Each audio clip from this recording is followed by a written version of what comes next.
Hey, welcome back those who are checking this VOD out and this archive out later on. You're just getting into things. Yep. Quiet down. I wish I could somehow turn off the sun from my window right there. It absolutely just makes me look like I'm glowing white. Was I It's muted? fine.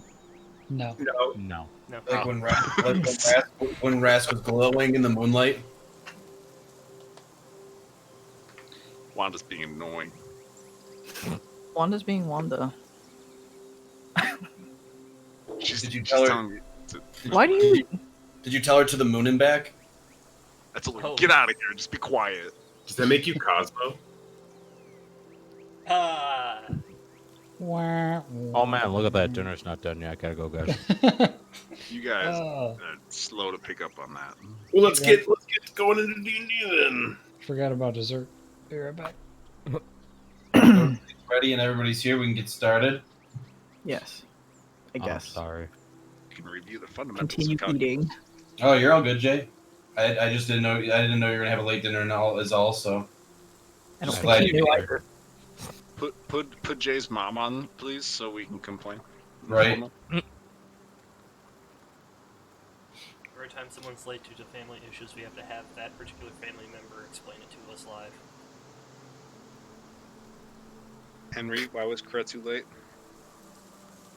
I had to walk him. Four. Sounds made up. I need to hear it in Henry's words. Henry.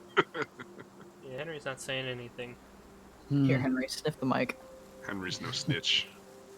All right. Well, we'll get started by we'll just do a brief comb over of each character in a sense of the player and the character.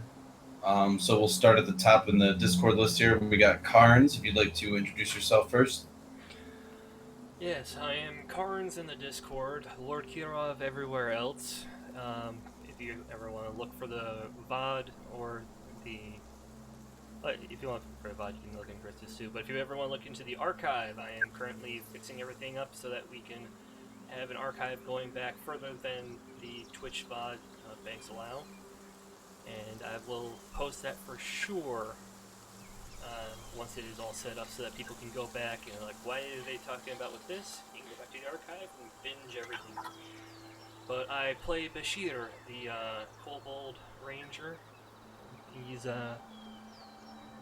currently, I think he's just wondering what the fuck's going on in game.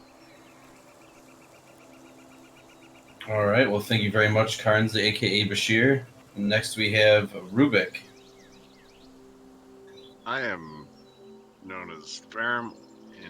In game, I am Rubik. Angry dwarven barbarian paladin extraordinaire.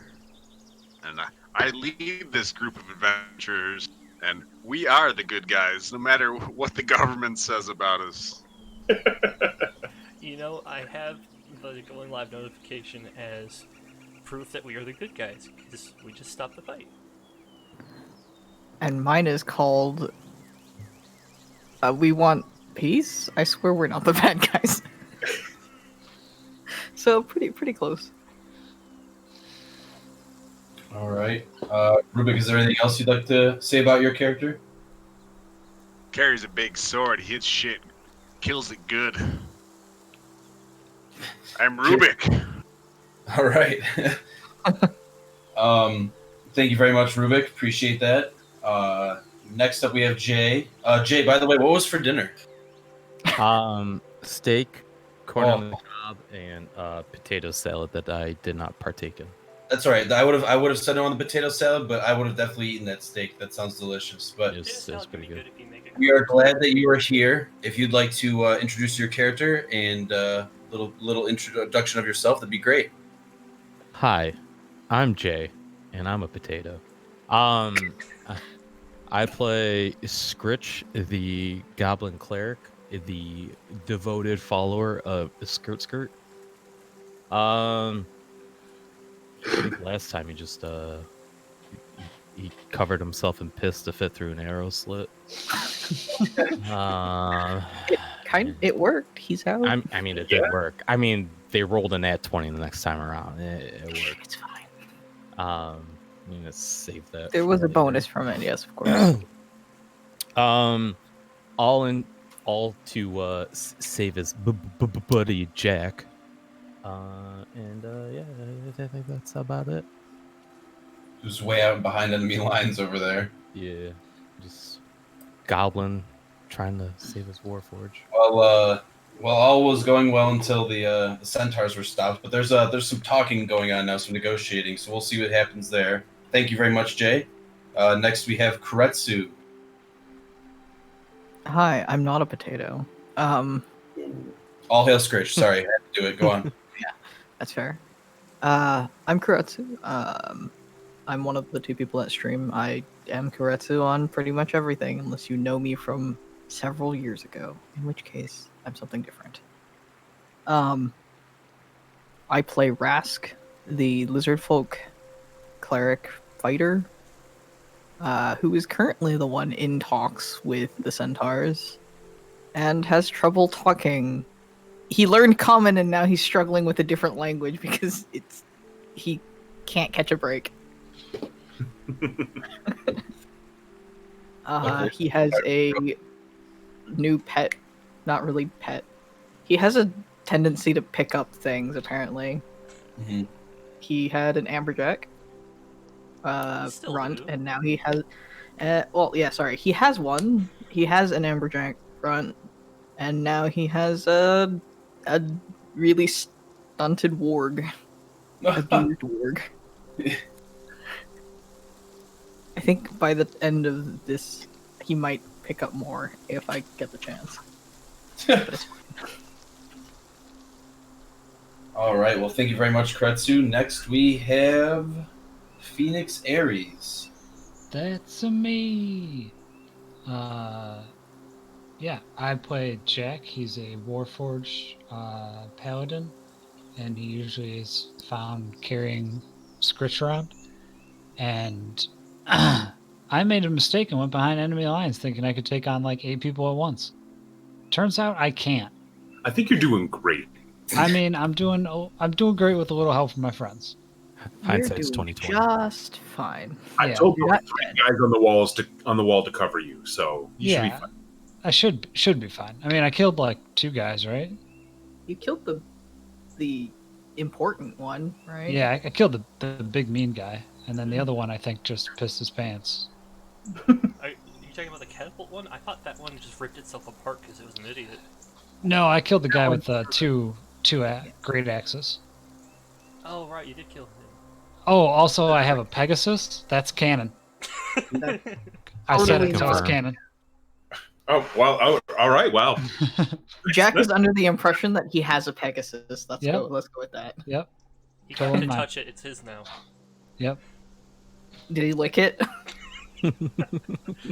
I don't have a tongue, so Doesn't mean you can't go through the motion. well, you go through the motion, but it's not as effective. Well, But he that's me. probably- Would he have learned it from Scritch? Yes. Give a girl. All right. Thank you very much, Phoenix Aries. Next up we have Runark. Hi, I am Runark on Discord, and I am Ivan Lionheart in the campaign. I am a human alchemist artificer. I have been supporting these guys from the wall. I made Rask huge. He's 25 foot tall at the moment. Yep. Been stopping the guys on the stairs, stop the reinforcements from coming up for the most part. And I don't know, I'm just kind of still in the mood to keep messing with people, but I don't know. We'll see how peace negotiations go. Quote. End quote. All right. Well, thank you very much, Runark. Appreciate that introduction. So, with that said, we will get on to initiative. If someone would like to roll just a brief what happened last time, even though there wasn't too much, just a lot of battling, but certain little things, altercations happened. Little events we'd like to go over. Oh, well, probably not me. Well, Probably not me. Oh, that's the lowest I've Oh, had an initiative in a while. Yeah, wow. It's actually not going to be Bashir. Man. Hmm. Yeah, it's Looks not like- going to be Bashir. Rubik is the initiative holder this session. That's unusual. I'm gonna go ahead and pass to second place because So, Scritch. I'm gonna pass. Rask. Um, Rask. You did really well.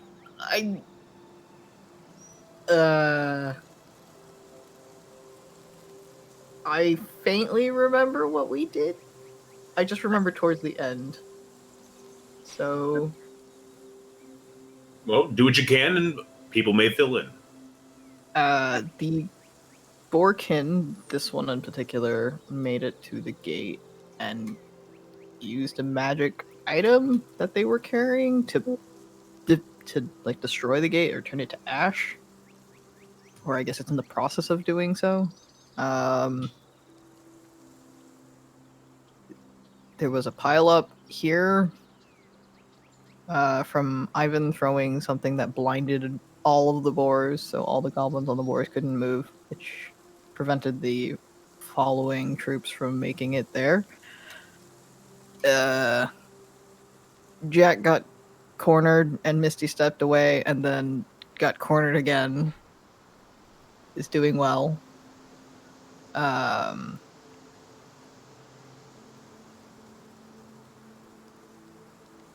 We went through several times of like killing the guys that climbed on the grappling hooks. We discovered that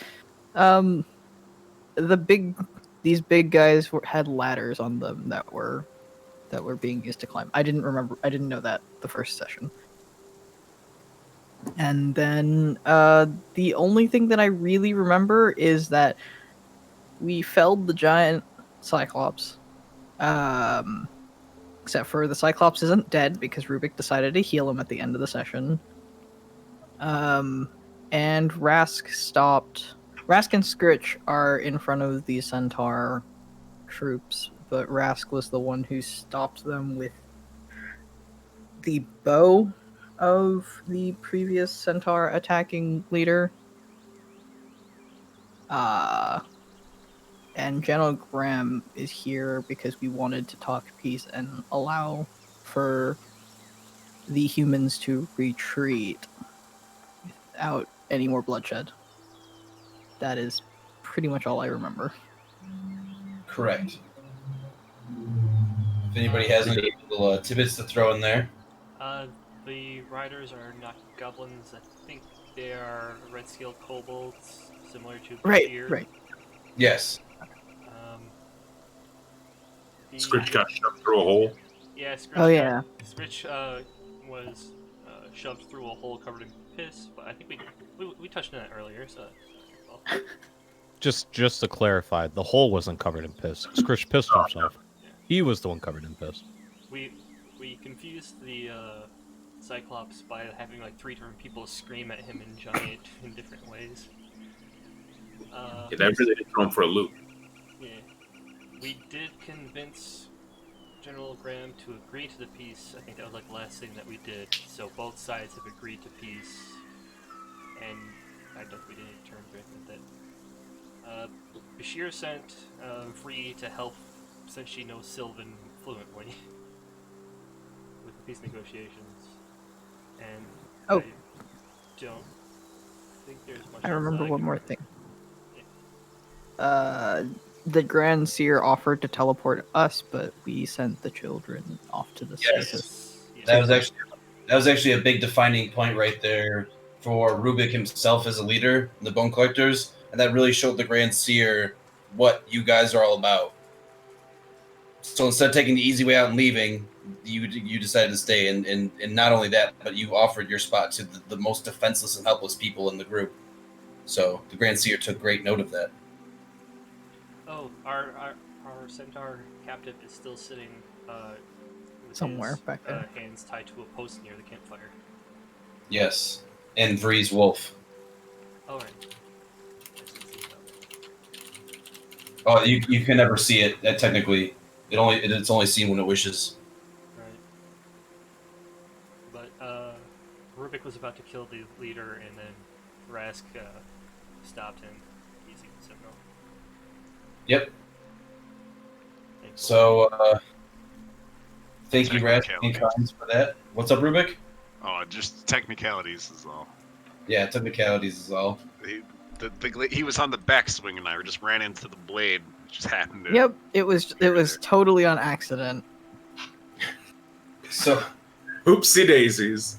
so you guys are all still. It's all pretty much everything is back to where it was. It's all you smell the nasty smoke from the catapults. Everyone's kind of panting and breathing heavily as the fighting's just kind of come to a halt for only a few minutes now. And tensions are high, and you can still see the centaurs not fully swayed by everything. And Rask or Scritch or Rubik, you can see that this would be a key time to try to say something to sway the centaur into just buying time, or however you want to go about helping these people. But it's up to you guys at this point.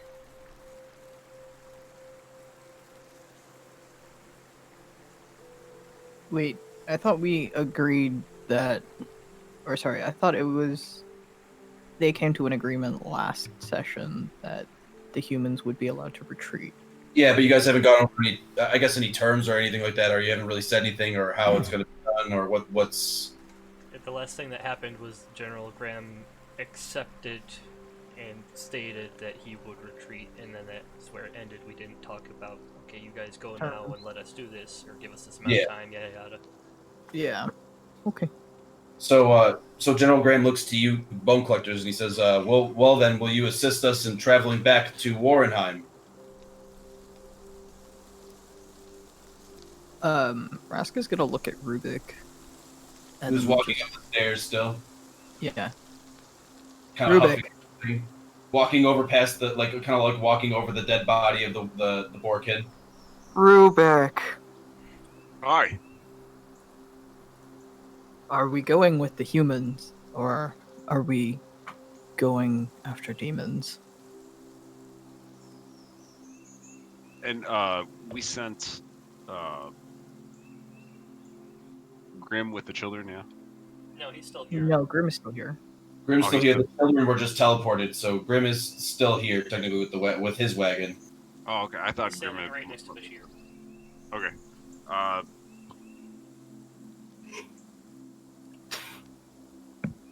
What? God damn it! We have our own mission. General Graham kind of squints at you, staring at you for a moment as the moon is now setting past the mountains, and he smiles and says, "Well, we thank you for your duties here." He looks to you, Ras, and says, "Can you ask the centaur how much time he will give us for us to leave?" I'm gonna look at the centaur, and I think it's about at this time that my giant's might runs out, so Yes. he's gonna shrink back down, and then within the next 6 seconds, it'll shrink back to normal size. So Yeah, I'll drop concentration. Large. Yeah. All right. Scritch, you see all of a sudden giant shadow of Rask just kind of shapeshift back into his normal size. Rask is gonna push Scritch. Go find Jack. Okay. Um, And I think. I'm assuming What? you have that aura up. Yeah. Just do it. Just run through them and see what happens.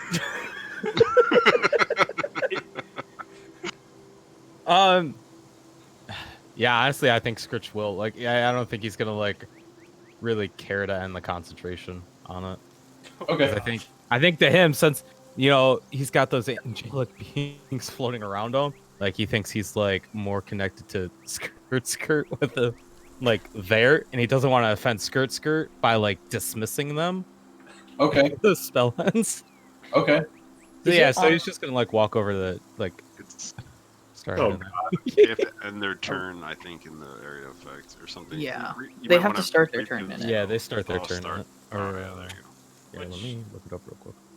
How Is does- it on? Is it declared on beginning? On Hold on. How, Let's- how do effects like that I- work I- outside of combat? I think it's well, it'd be like similar. I mean, you would have yeah, it to would like work the enter, same. but But this is still technically in combat, yeah. I think.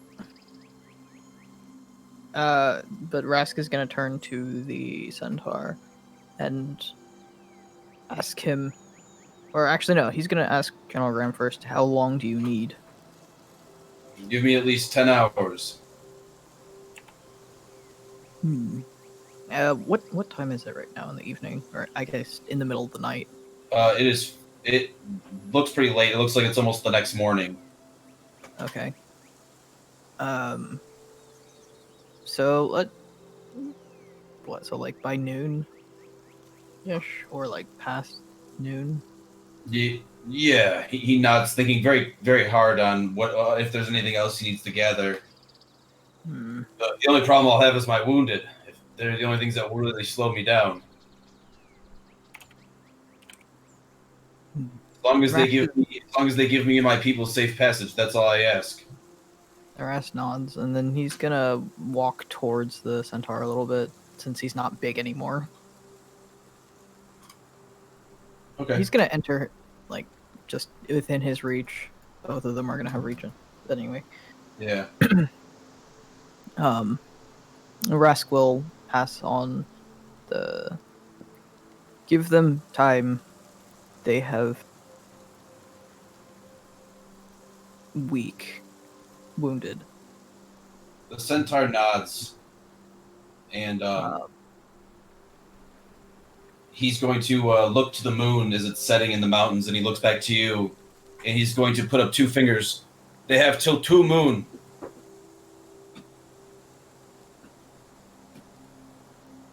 In my brain, just out of character, does that mean they have 2 days? Or, Yes. Like, okay. Yep. 2 days and 2 nights. Okay. You, soft, scaleless, have 2 days to leave. Be gone by then. General Okay. Graham bows to you, saying this and like very grateful to the centaur. Thank you for these terms and sparing my people. General Graham kind of looks to the fort, and he says, "You can tell them to destroy it or do whatever they wish with it." You can see he can't even find the words to describe of how he wants to say he's sorry for defiling their land. Just tell them I'm sorry, and he's going to start walking back up the stairs.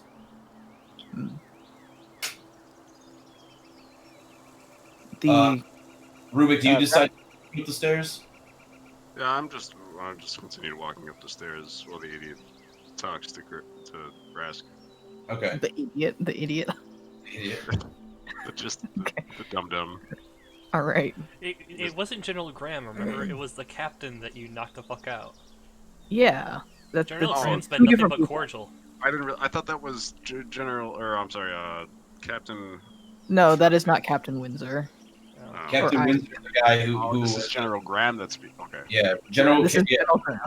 yeah, this is General. Captain Windsor's the guy who you got in a fight with and knocked out. And he's still probably knocked out. Yeah, I received my idiot comments. He was the one who wanted to set the lashings for his captain's misbehavior, and like he even agreed that it was out of line. So he received my receipting. He's an idiot. You take lashes for that stupid fuck. All right, but yeah.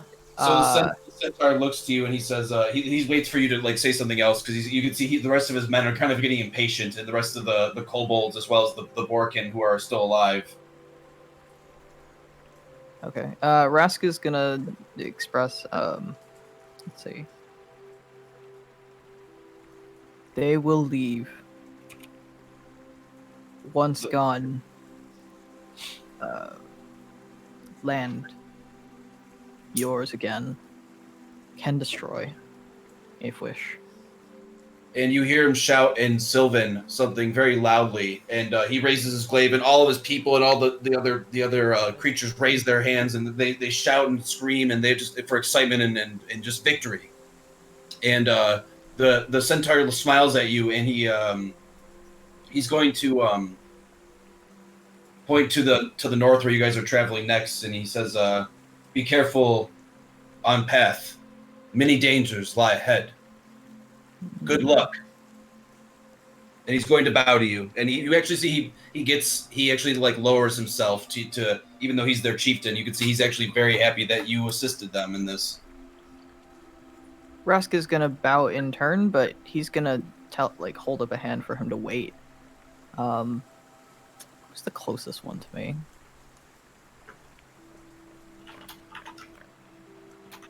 I mean, Well, Rask is just gonna shout in the general direction. Bring the centaur.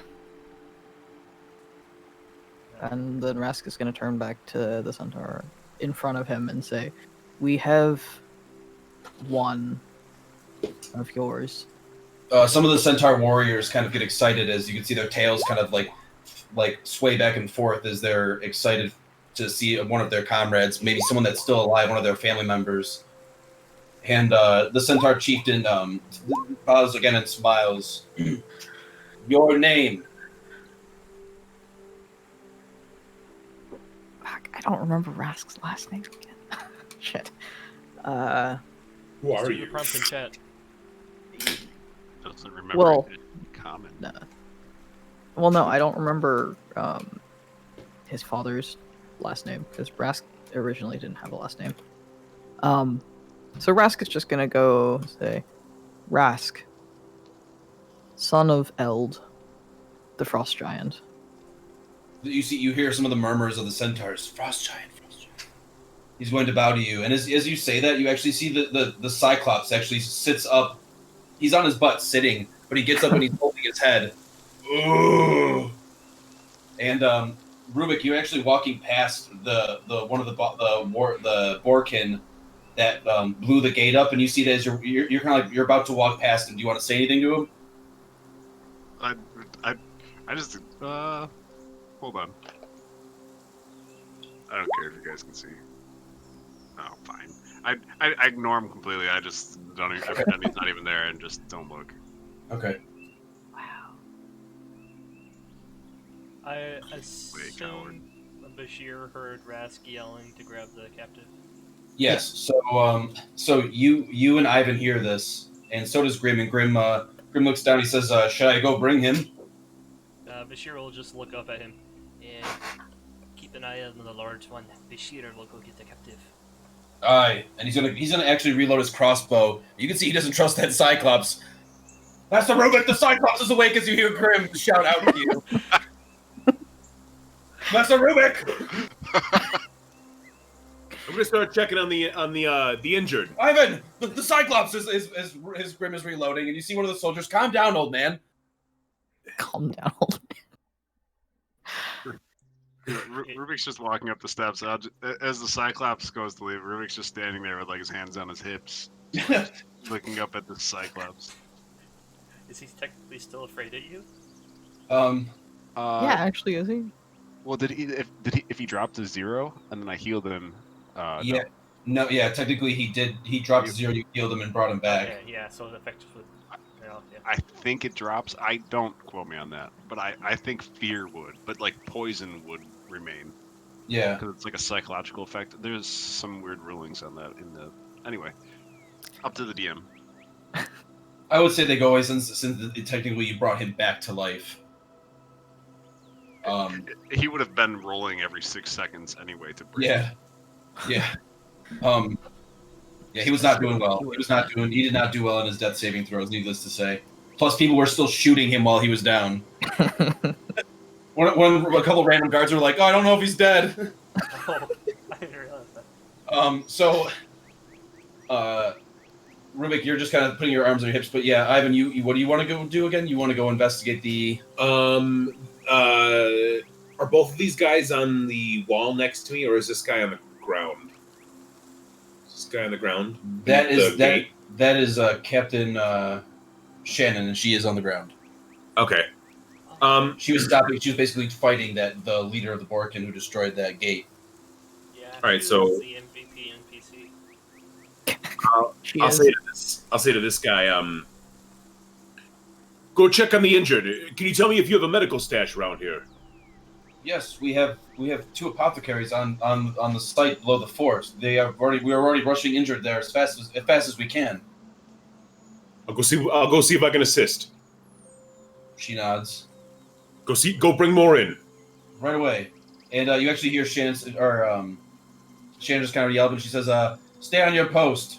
Bone Collector, go do as you wish. Believe my soldiers out of this." So she spits blood on the ground, and you can see she's tired. She fought this Borkin for a while, and he didn't go down. She's kind of upset too. She wanted to keep this fort going, and she feels a little indifferent. Ivan will kind of just like shrug, and Okay. he'll head down the ladder here, Oh yeah, there you go. and he'll meet up with Junkie, who's gonna pulse for health because he feels like it, and it lasts all day. So why not? You're gonna have him come with you. Everybody gets 5 temp health. It walks by these guys. All right, right here, yeah. Yeah. But yeah, he'll follow me because there's no length like spell duration or anything on him. You just kind of hear him walking past everybody, and I was Bashir, what's up? sorry. No, it's good.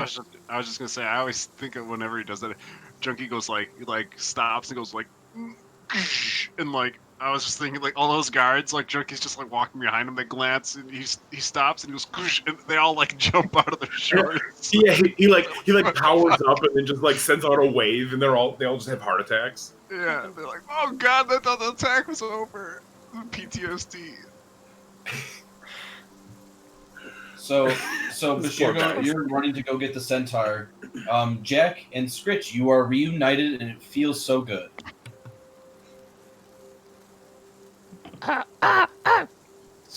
Is Jack okay? Scritch was worried. Jack is fine. Scritch is gonna reach into his pocket and grab the parchment that he had grabbed earlier, which I'm sure is probably covered in his piss. Yes. And hand it to Jack and go, Scritch got the parchment for you. And Jack, you see it. It's kind of soggy, and some of it's actually starting to rip. But it is blank, and there's nothing on it. What is that atrocious smell? Scritch heard Jack was in trouble, so Scritch hurried to get out, but the only way to get out was through a small hole in the wall, and Scritch wouldn't fit, so Scritch had to pee, so he would become slippery and fit through the hole. Some of the centaurs and even this larger Borkin hears this and they start chuckling.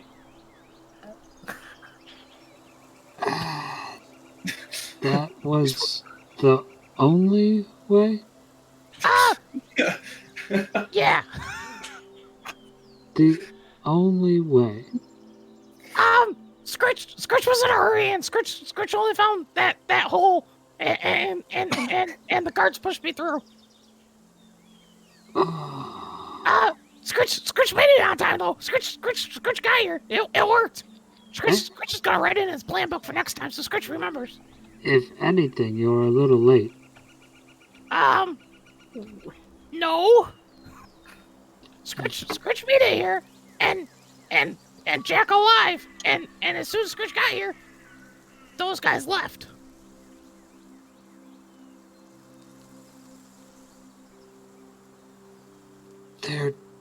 They're dead though, Scritch. These ones aren't.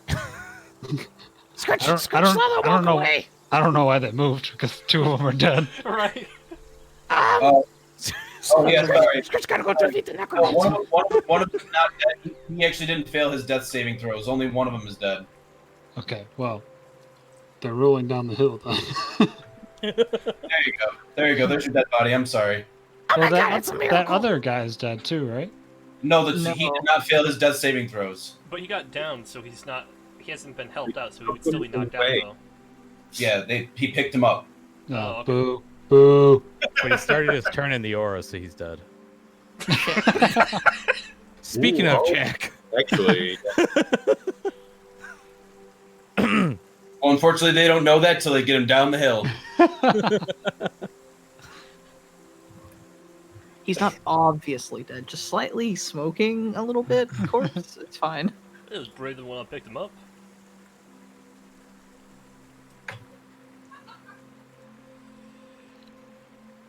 So is the battle over then? Scritch thinks so?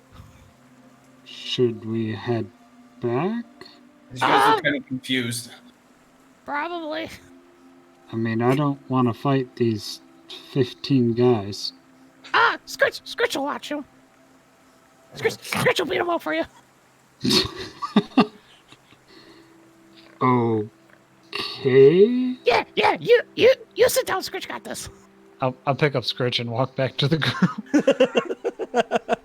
The ability doesn't hurt Jack, does it?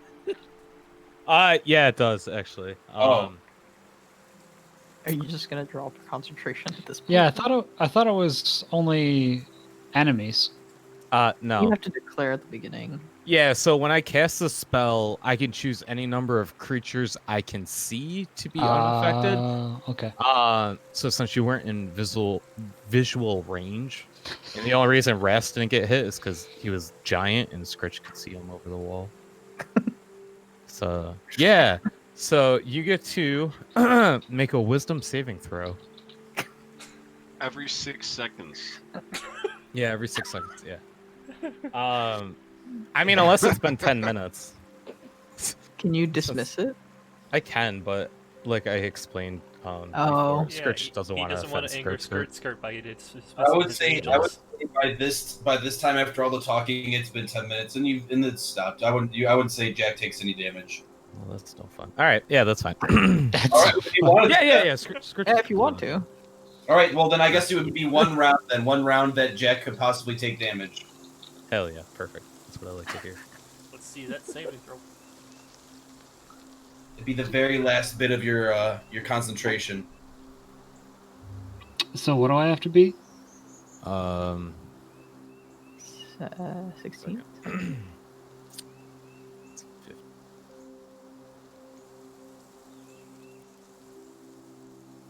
Yeah, 15.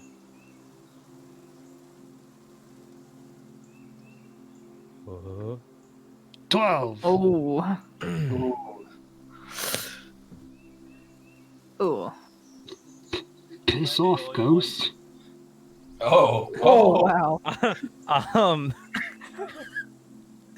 At like the last minute, Scritch is gonna realize it, what's going on, see the spirits and shit go flying towards Jack. Yeah. I'm gonna use my reaction to do shared burden. Okay. So you're gonna hurt yourself. Yeah. So Scritch will take all but one of the damage. Okay. Very fair. Very well done.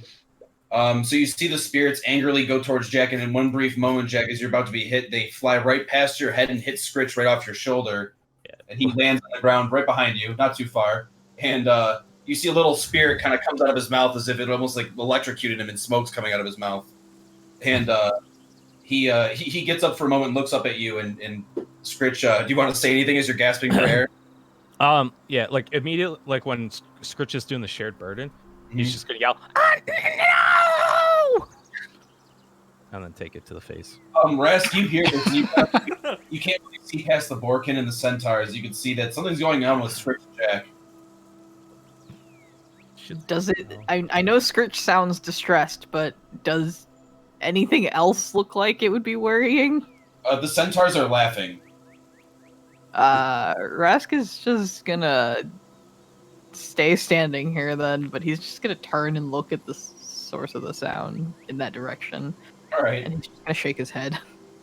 Jack, do you want to go over and help Scritch up and pick him up? They have a necromancer. I'm gonna stab one of the things that's right next to me. Doesn't matter which. You want to swing at one of the spirits? No, one of the dead things by me. Oh, okay. I'm assuming that that's where it came from Okay. because I've never seen Scritch use this ability. You're assuming the dead creature did something. Some kind of weird necromancy. You voodoo magic. Voodoo woman named Phyllis. Tom Cruise, use your voodoo magic. Roll me an attack, Phoenix.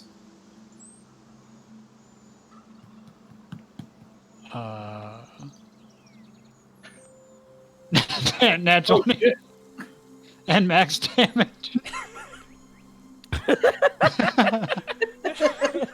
Glad I burned that early. So even though the creature the Borkin was ripped in half, you lob off his head perfectly, and it kind of rolls down the stairs towards the other Borkin, and you just see they look pissed. They are pretty much. You see one of them just kind of drops his weapons, and you see just kind of like drool come down from his mouth, and you see the one that was nearly dead that almost died, the dual wielder that you beat. He stops the Oliver and he says something in Sylvan, and they all just turn away and start walking down the stairs. Blood magic. Necromancy. As you see that Jack is more worried about this dead body that could be a necromancer of blood magic. They hurt my friend. So as Jack is dealing with that and almost started a revolt there again, Script and Jack are hanging out over here. Bashir, you finally reach over here with the centaur, and you see that the shadow wolf just kind of disappears as you approach. And the centaur looks to you, and he says, and something in Sylvan, and looks to you, and he says, "Friend?" Question mark. Question mark. In broken Sylvan, Bashir will just say, "Bashir, friend from start. Your friends come. We make peace. Bashir, bring you to family." Roll history check.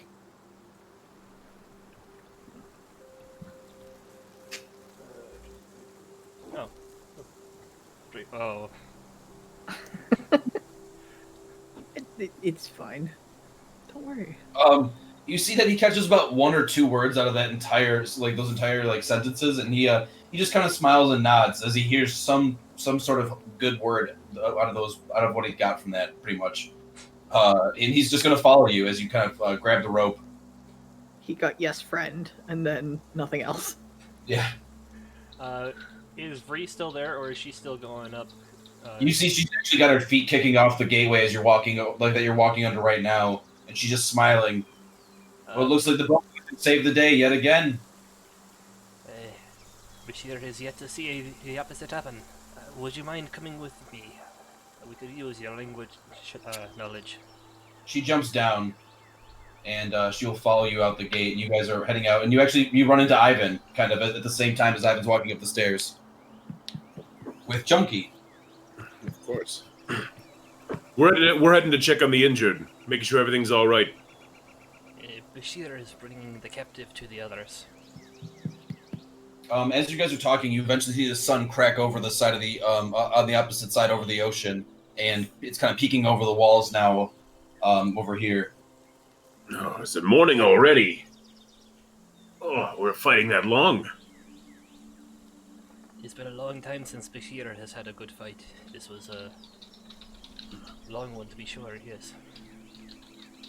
Oh, I mean, I don't really feel like it's been that long. I could go much longer in between big fights. I would not be that mad. I have so much research I could be doing. Oh, the advancements I could make.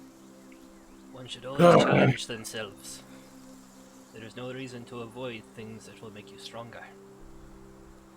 Well, I'm not actively avoiding them. I'm just, I'm saying I wouldn't be upset if, we didn't get in a big fight every other day. You see Vree just kind of rolls her eyes, and she says, "Come on, let's get moving before the centaur falls asleep." I'll step aside and let them pass. And you see Junkie steps to the other side as he mimics your movement. Yeah. Junkie knows what to do. You guys start heading out down the stairs, and you guys are pretty much moving at a pretty good pace. back up to Rask and Rubik. Rask, you're kind of hanging out in front of the centaurs. Do you want to walk up the stairs? Do you just want to wait there for them to bring the centaur? As you do clearly see them approaching. Rask will at least move out of the way. I mean, I guess he'll walk up the stairs a little bit towards the gate. Okay. He'll probably just walk beside the centaurs. Yeah, Henry. I have a quick question. You said the Cyclops is sitting up, so Bashir would notice that he's back up as he passes. Yeah, you guys kind of walk. You guys just walk. You each kind of single file walk past him. Bashir would look at him like in the eye, and in Giant, he would just look to him and say, "Be knowledgeable. You are spared by the Bone Collectors. You owe your lives to them." Stop talking. Head hurt. He's just rubbing his head. He starts growling. You actually see the centaur down here, and he's just going to kind of whistle two different pitches, and the centaur the giant cyclops calms down. Sorry, friend. And he stares at you, just kind of angrily, Bashir. As you can see, if it wasn't for that centaur, he'd probably be trying to swing at you right now. As he's walking up, he just mumbled to himself in common, "Yeah, your head hurts because it is empty." And Bree just kind of laughs, and Rubik, you hear this as well as they pass by you. And Rubik, do you want to stand there and just put your hands on their hips and stare at the Cyclops? I'm just looking up at the Cyclops. All right. I'd kind of just imagine Rubik, hands on his hips, kind of like an old, like a southern lady, just going, "Now see here, don't you ever get..." I'm not. The Cyclops is going to stand up, and when he does, he finally notices you, Rubik, standing below him. And he flinches for a moment and then steps back. Ugh.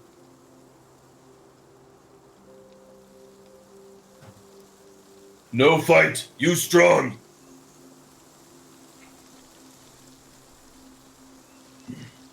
Music to Rubik, please.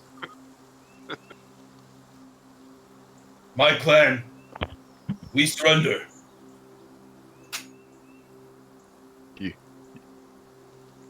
I no kill you. You kill Red Man. Red Man? Summon demons. You kill him. Squash. Man with floating sword. Squash. You hear him shout something of the sorts, and he gets angry as he thinks about that person you're speaking of.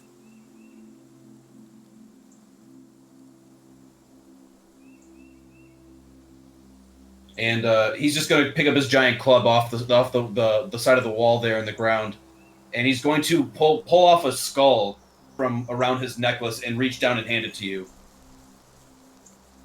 Because I think I only healed him for like 3 hit points.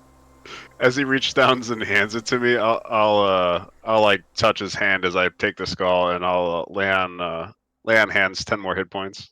Okay. All right. Give yourself an inspiration point for healing an enemy, and pretty much being a good adversary at this point. I would say that's very noble of you. You're all the enemies. And Rask and Scritch, you give yourself an inspiration point as well for making peace terms. Even though Scritch, I know you only rolled one roll, but it was actually a roll just enough to sway. Scritch did it, guys. Scritch did it, guys, in the name of Skirt. So the Cyclops bows his head to you, and he says, "Farewell, warrior." And he's going to look to his centaur friend, and the centaur is going to nod to him as he's going to step down the side. And be very careful not to step on anybody. And he's just going to kind of leave, as well as the rest of the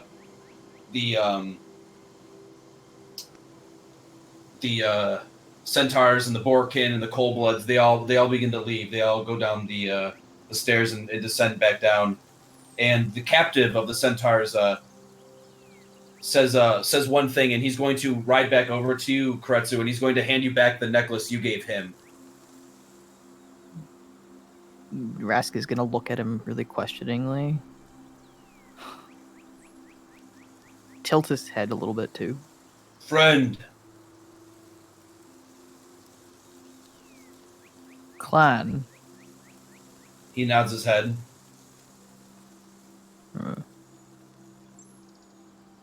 Rask is gonna hand him back the bow though. When you hand him the bow, you see some tears fill in his eyes, but he gratefully accepts it, and he smiles as some roll down his cheek, and he kind of he smiles one more time at you, very grateful that all this didn't end in just total bloodshed, and he bows to you as well, Bashir, and to you as well, and to Vree as well, and he's going to start following the rest of his allies, and they all begin to leave the. Before they go, Yeah. If would Bashir have been able to have seen any of the kobolds? Because I don't think he saw them for the fight. No, they're way down at this end. They never made it up there. They retreated as well. They would have been moved for these guys. If he never saw them and he didn't know they were there, then never mind. Yeah. I don't think. Well, no, Rask would have seen him because he was tall. Jack, do you wish to pick up Scritch and walk him back over here? Yeah. After you're done fighting the blood necromancer.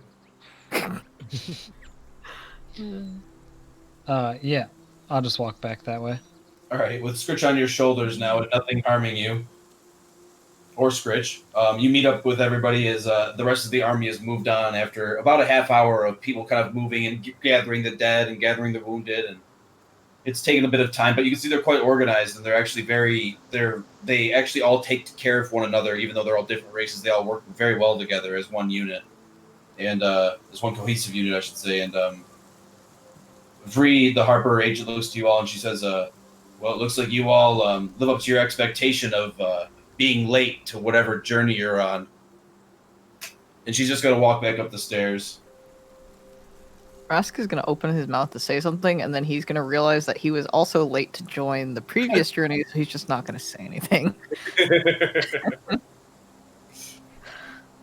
Rubik, you make it back inside. As you see, guards are littered all over the front entrance, picking up bodies, taking care of things.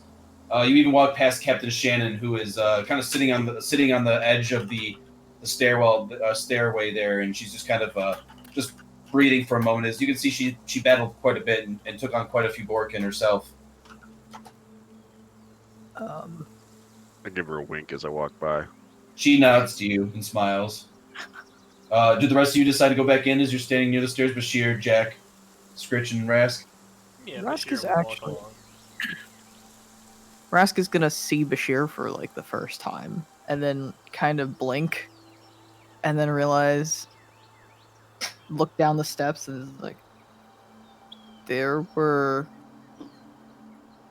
kobolds earlier. Bashir will crank his neck at that. Do know Red. scale color. Jack, you after looking at the kobolds as well as you, Scritch, you do realize that they looked very similar to Bashir. Red. Bashir We're was far gonna, away. Bashir's gonna like point at the top of his head where the blue stripe is most prominent. Red, did they have marking like Bashir? Rask just shakes his head. Don't know. Too far. It was dark. They looked similar to you. Did they have... Did we see it? Was it too dark to see if there was anything? Jack and Scritch might have seen it since it's just early morning. They might have seen the marks as they were leaving. Were they the same, like the exact same, or Give me a history check real quick. history? I have no idea what I even have anything in history. Do you have intelligence bonuses? No. He's a robot. He's not smart. Probably- Oh, Stop. Wow. I almost typed my roll in your Twitch. Nailed it. Robo's not smart, but better than the goblin. Wow. Scritch was focused on finding Jack. Wah, That's wah, true. wah. You can see he's more He's like on my shoulder. It shouldn't be that Yes. hard. Scritch was he's, also, being he's thinking about food too. Yeah, You know, Scritch is very hungry right now. yeah, you actually see Scritch is still kind of looking at his hands, and then as you all look at him, he just kind of puts them back in his sleeves to hide them really quick. And Jack, you do remember that they actually had not a blue stripe down their middle of their head, but a white stripe. They were the white stripes. It was white stripe, not blue, like yours. Yeah, but they had 2 colors. Don't they More- all more have than- 2 colors? Bashir is used to only one.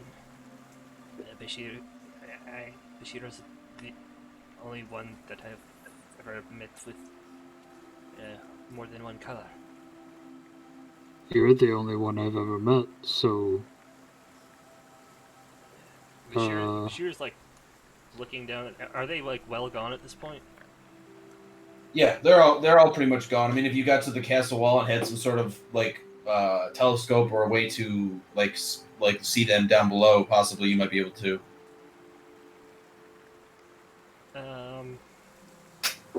Or you could try to run down there after them. Bashir's like Start rolling. it's very visible that he's thinking about that, and I'll actually just roll a high-low. Because it might not be the claim he's looking for, but they're kind of like it. So it's a clue. Rask will start walking back up the stairs, though. I almost did bad time. Hey, DM. Hey, Rubik. This big thing right here. Do you see my arrow? Where? In the bottom. fort on the south side of it. Oh, yep. What is this? That is a giant signal fire. The beacons are lit. Gondor calls for aid. No one The did Great that. Wall, guys. Has it been lit? No, you can actually see that the guard that was standing there originally when you guys first came to the fort, that was basically just holding the torch soaked in oil, like ready to light it, and that was his only job, is off duty now, and is gone, is basically out somewhere in the wall or somewhere. So you had one job, guard. So you can see they weren't going to light it anyway. They have no villages to send word to, so it was kind of useless at this Right. point, But you know, it's intimidation. They're like, Yeah. oh, they're sending word. We should leave. right? But you can see that it is unarmed, and yes, it is fully stocked, loaded, and no, it has not been lit. So high-low means that Bashir would look up to Rask. So, wait for Bashir. I will be back.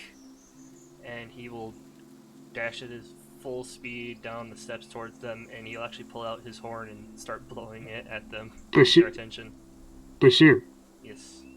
stop for 1 second. I'll cast haste on Bashir. Oh, okay. My thanks, metal friend. And he Swift will- travels. Run like the wind. And you just see Bashir book it down the stairs, skipping several of them as he's just leaping down the stairs. And you see at first he's not used to the speed, but then he catches on pretty quick, and he just starts booking it, blasting his little horn as he's running as fast as he can. He's on all And, fours at this point as well. It's just Alright. I Keep just on running, imagine little you trumper started, boy. like Sonic, and then you started running on all fours, and then you just started rolling because you couldn't catch yourself. And I'm assuming you three are gonna Rask, Jack, and Scritch. You guys are gonna head back into the fort. Yeah, and as soon as he gets out of my visual, I'm going to drop concentration to see if he falls. I'm kidding. So you're heading back in. Scritch, do you want to go back in, or do you want to say something to Jack or Rask, or stop somebody, or like jump off, or do something? No, Scritch is just gonna like droop over like Jack's shoulder, like tired. And just Okay. go, Rask is gonna pause though. Scritch wild food. Scritch, where is your hole? Where are the guards that helped you? You should Rask is probably going pay to- them back some kind of way. Smell the wind. Rask's with the entire wind. face is like wrinkled right now, and he's just like, "What? Rask, Hell?" you smell the pee, and it smells pretty strong. Oh yeah, he pissed himself big time. Scritch had to go save Jack, so Scritch found nearest hole to get through. So it hole is small, so Scritch got stuck a little, and to make Scritch slippery like fish, Scritch peed on himself and got shoved him through a hole. It worked. Scritch would have put it in his flame book. Rask is just gonna stop him and is like, okay, Jack is alive. I hope this doesn't rust my metal.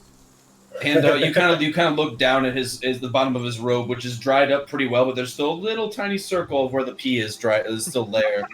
And you see that you guys are still walking up the stairs, and you walk past some of the guards, and they're just, oh, jeez.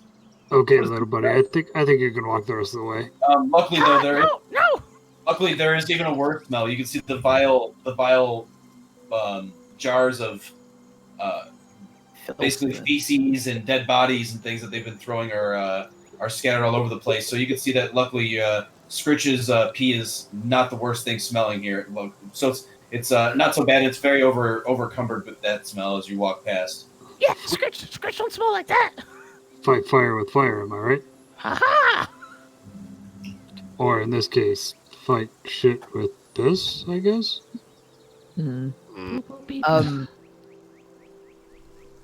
Rask is gonna pause at the gate and ask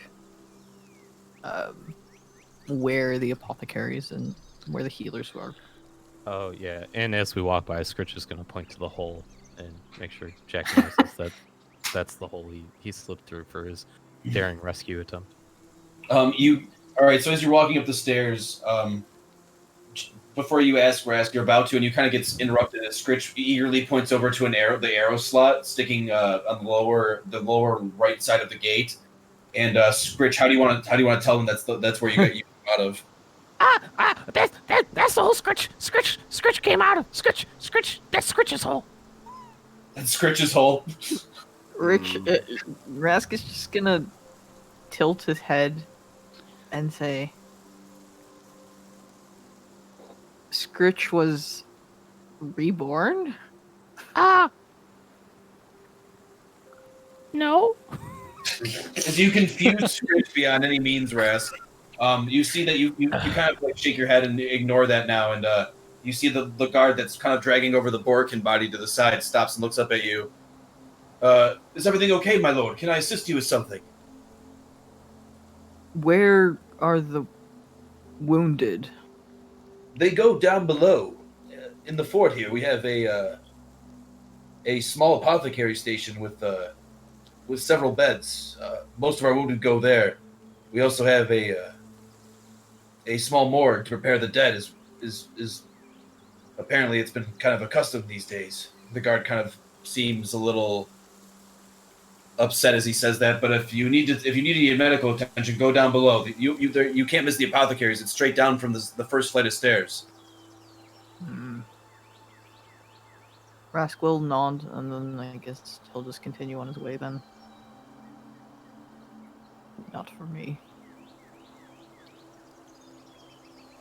And you all walk inside now, and Rest, you want to head to the apothecary? Yeah, he's just gonna keep walking when everyone stops. Okay, yeah, you see that a lot of the people are standing in the courtyard right here, and a lot of you are meeting up now. And the general, you see General Graham and Shannon are speaking and getting ready to move everything out. You can see a lot of the soldiers are gathering supplies, loading up wagons, using any horses they have left to basically full utilization of getting anything and everything out of there as best they can. And General Graham is, as he's preparing stuff, Rask, you walk downstairs over here, where Ivan went down with Junkie to the apothecaries area below the fort. Mm-hmm. Rubik, Grim, Jack, and Scritch you guys are all up here with Vree, the Grand Seer, General Graham, and Shannon. Kevin Shannon there, and you see General Graham looks over at you, Rubik, and he says, "So there are no survivors in either of the villages, from what you were telling me, correct?"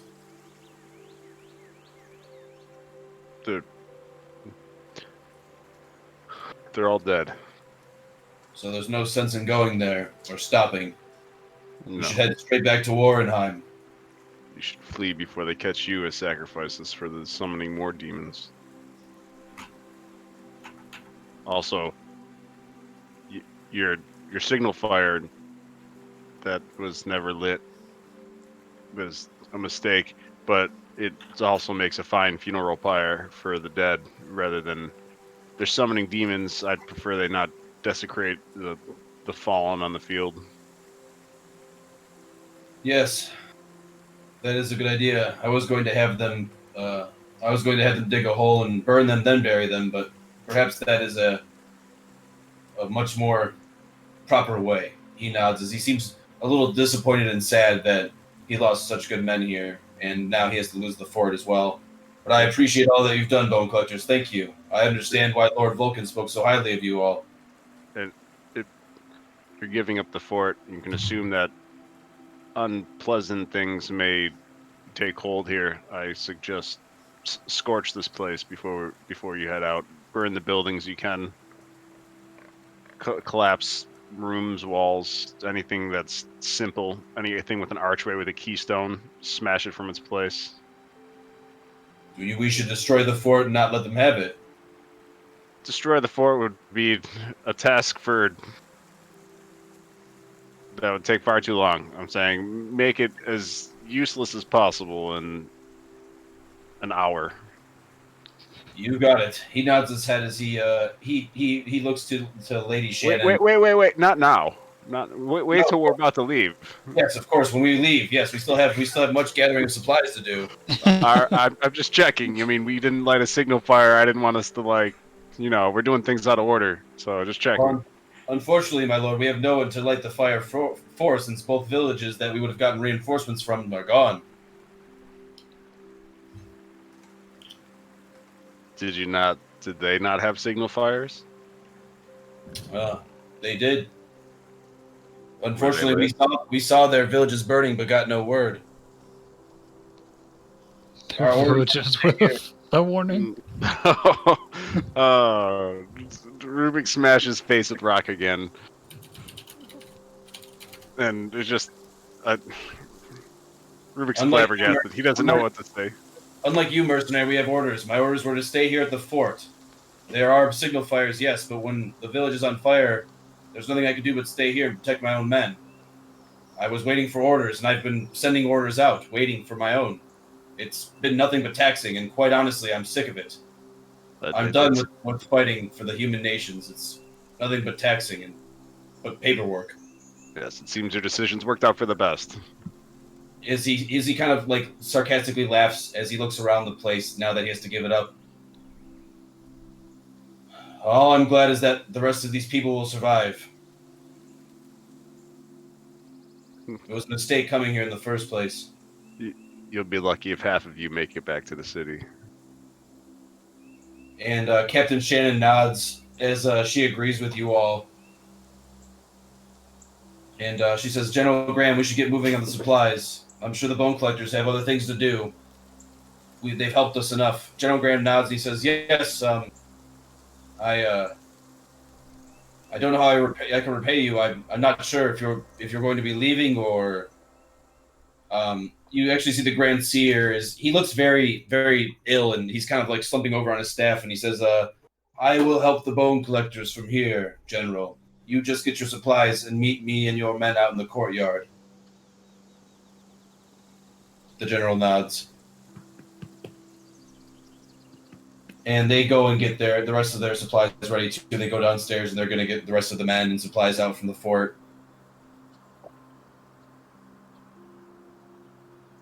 General, as he walks away.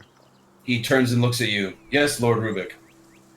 You can clear your debt with me. Just when you return to the city, don't die on the way.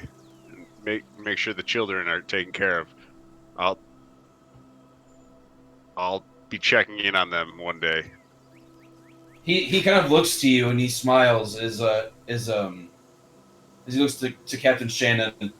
I'll make sure that they find good homes. Every single one of them. I promise you, Lord Rubik. He's going to bow. It's the least I can do. And he's going to continue to walk as he heads down the stairs. I just give him like a curt nod and. Grim kind of looks at you. He says, Lord Rubik, the children will be fine. I think they'll be okay in an orphanage, even if so.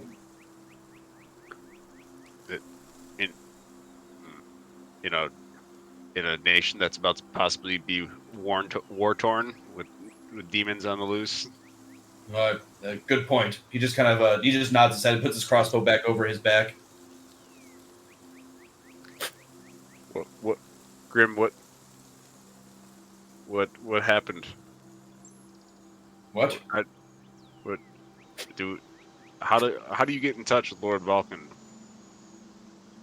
How do I get in touch with Lord Vulcan? Well, I can send word. I would have to personally go to a guild house. What's the closest guild house to here? Oh, the closest one would be Grieven. I'd have to go all the way back, which I don't have a problem doing if that's what you'd like. You'd be going through enemy territory. You know me, I can outrun anything that comes my way.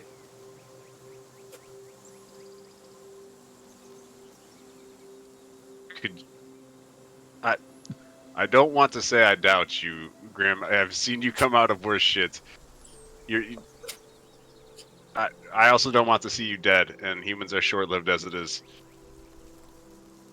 What about to the south of here? What's the closest one on the road to complete our task as intended? Well, the next village isn't to the village of where we're heading to set you a sail. And there's a guild house there. No, unfortunately, there's no guild settlement there. As I said before, the only place closest would be the Grieven. Unfortunately, the bone collectors haven't reached this far out. We're kind of in no man's land, if you will. I'll look around for the Grand Seer. You see, he's hunched over and he's looking at Jack, who's. I'm assuming you're petting the Pegasus, Jack. Oh fuck yeah, I am. You feeding it the parchment? Oh yeah, I forgot about the parchment. Totally feeding to the parchment too. The piss-covered parchment. The Pegasus does not want that parchment at all. In fact, just kind of is almost not angrily, but just moving its head back and forth as if it doesn't like the smell of it, or is uneasy about the paper. Yeah, I would too. The Grand Seer's just standing there. As I walk away from Grim, I'll head towards the Grand Seer. I just turn to Grim and say, "I'll see if we can send word. Perhaps one task is more important than the other. I don't know. We still haven't gotten word of what our full task is here." And I'll head over to the Grand Seer. And the Grand Seer looks over at you as he's looking at Jack and Scritch, and just kind of you can see he's enjoying their company as they're petting the Pegasus. And the Grand Seer also notices, Jack, that the parchment that you're holding is very, very specific to the one that was down in the basement that had a spell incantation written on it.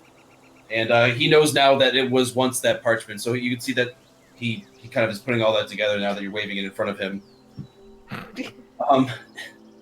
You can see he looks over at you, Master Rubik, and he says, Master Rubik, it is good to see that you and all the bone collectors have still survived.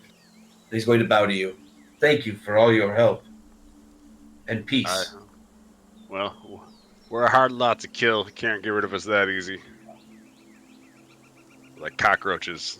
And what do I owe the words of the Cyclops Slayer? He still lives.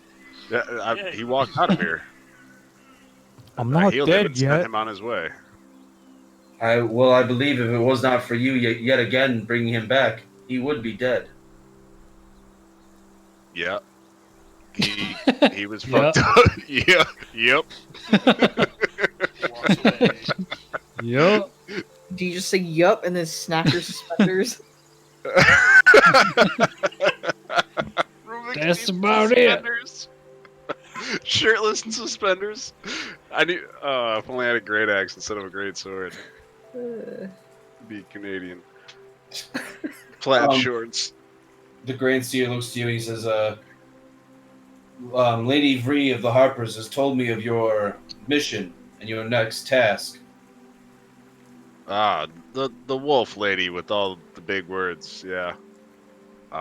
About you know of our task, and I feel bad that there was a group lost on the Great Sea, but I need to send word to. Do you know Lord Valken? Have you met him in person before? Seemed to be a worthy man. Yes, I met him when he was a young boy. Can you send word to him? He looks to his Pegasus as his Pegasus is kind of playing with Jack and Scritch as they're having a good time, like kind of just like almost like playing hide and go seek, and Peekaboo. and playing peekaboo. Peekaboo. The Pegasus is just kind of trotting and the Grand Seer you could tell is chuckling under his mask as you hear a couple laughs, and he says, "Yes, I have. I believe that with my last bit of strength, I can send word. Well, she can," as he pets the Pegasus. A short message then. The Pegasus is going to lean down and let you touch his head. Relay your information to him, or to her, and she will relay it back to Lord Vulcan upon arrival. Out of character, is this like a word limit thing? Nope, there's no word limit. Okay. So I concentrate on Lord Valken, I suppose, and just say, 2 towns burned, a fort overrun and surrendered, demons being summoned in the north. Do we continue on or stay and help fight? Oh, this is Rubik. I think you can respond to this. There's a horse thing. It's helping me. And that's how he knows it's going to be really from Rubik. He's like, "How I know this is true? Oh, by the way, this is Rubik. So I sent this with the horse thing." Definitely can't be an imposter. No. That's Rubik, all right. All right. Is that all you wish to say, Rubik? Yeah, pretty much. Okay. The Pegasus is going to lean his head forward, and then he's going to lean over to the Grand Seer, and you can see the Grand Seer is talking to him very gently and petting him, and the Pegasus with one final step is going to lean over to Jack as well and Scritch and let you guys pet him one more time. I just erased Rubik's message. I'll just lean forward and pet him, or pet her. Scritch will also pet the pig. That's a good girl. Lord Vulcan gets a, that's a good girl. Oh, you like Scritches. Oh.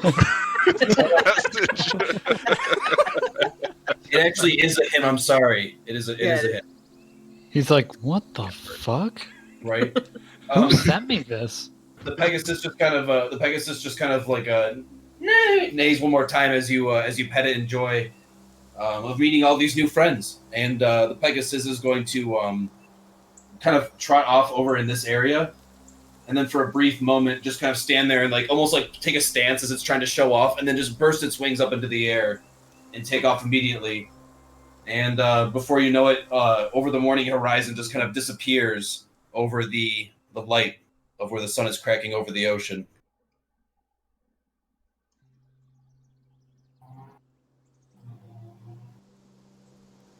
Yeah, it's such a noble thing for me to do is just send my Pegasus away. The Grand so Seer, kind. you see the Grand Seer is actually going to sit down as he seems very weak, not being able to really even have the strength to stand. Oh, he kind of falls down. Forgive me, my friends. Forgive me. Are you dying? Are you injured? Unfortunately, I'm just dying of old age. I have reached my time, Master Rubik. You can only be at what? 150? He kind of Not chuckles. so old. I am going to help you and these humans before I go. Tell me, where is it you wish to go, Master Rubik, and I can help you get there the best I can. and you see he's going to remove his mask, and you can see that he is actually a leper. But gives 0 fucks. He's resistant to that shit. Actually, he's immune. I'm a paladin.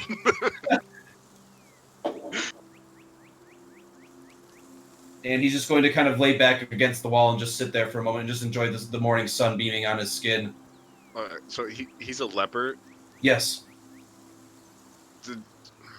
Can I make a medicine check? Does it appear to only, just from what I can see, does it appear to be only like one affliction? No. It's you can see it's rotten him through the core. It's far something other than your standard plague. Yeah, this isn't just regular. This isn't like a regular type of Leprosy. leprosy. You can see this is a little bit more deep and even darker. You can see a lot of his skin looks disfigured and almost mutated to a pale bluish color. Skirt could fix that.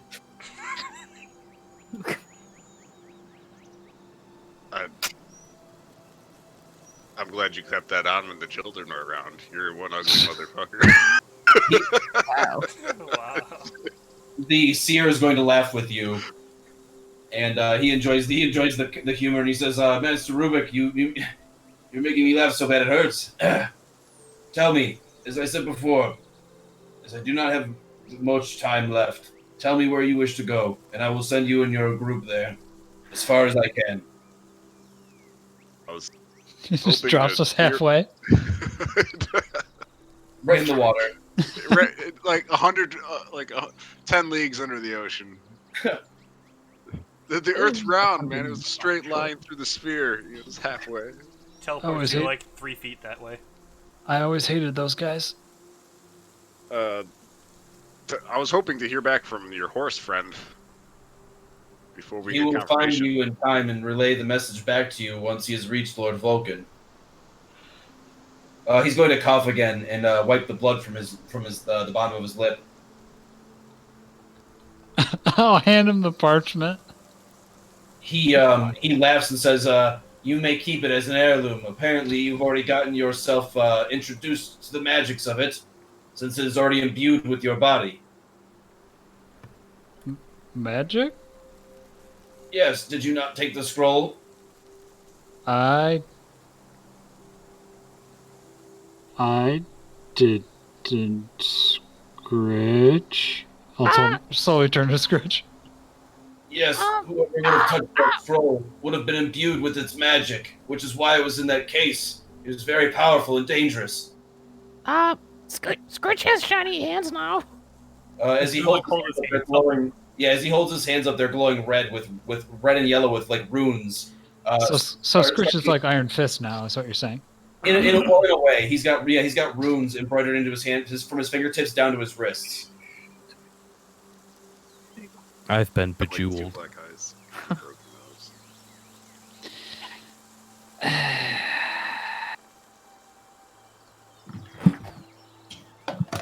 So you got magic from the parchment, then you pissed on it? I mean, come on.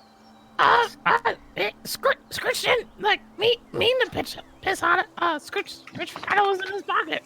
The Grand Seer laughs hysterically again, and he kind of writhes in pain from laughing too hard. You both are so funny. I wish I would have been able to adventure with you at one point. So, we have a guy who pisses on himself that has now runes in him? Other shows going on. I hand the Grand Seer the flask and just stand there and watch as this is. The Grand Seer's whatever's happening. You actually see the Grand Seer says alcohol. He's asking us a question to you, Rubik. Yes. So creepy laughter from Ashley. Yeah. that was it. She's the Grand Seer. Yeah. Sorry about that. You can see that the Grand Seer he says, is this alcohol, Master Rubik? Yep. I've never drinking before. I insist. He's going to try to hand it back to you. Nope. Nope. Roll a persuasion check. Can I assist? Yeah, you can give him advantage. What do you want to say to help him? Wait, is it persuasion or deception? He's just persuading him. It's almost like you're peer pressuring somebody into drinking it. It's not like he's telling him it's water or something. He told him that it's alcohol, so. That's fair. Damn. What's I saw the, roll close to that 20. I'm gonna use the inspiration point I just got. Jesus, to roll. come on. I gotta help this old dude out. Whatever. It's better. You do roll with advantage anyways, so Oh, with advantage? yeah. After Jack was gonna say something. do you want to die after living your whole life without a single drink? He takes I mean, what's the worst that can happen? takes a single drink and dies from it. Is that Well, I mean- advantage or disadvantage? Would that be advantage or disadvantage? I would say advantage at this point. Since the Grand Seer's kind of looking on the smaller side of things at this moment in life, since he's not going to be around much longer. So those are my first two, and I'll roll again, so I have to take this one. Great. 19.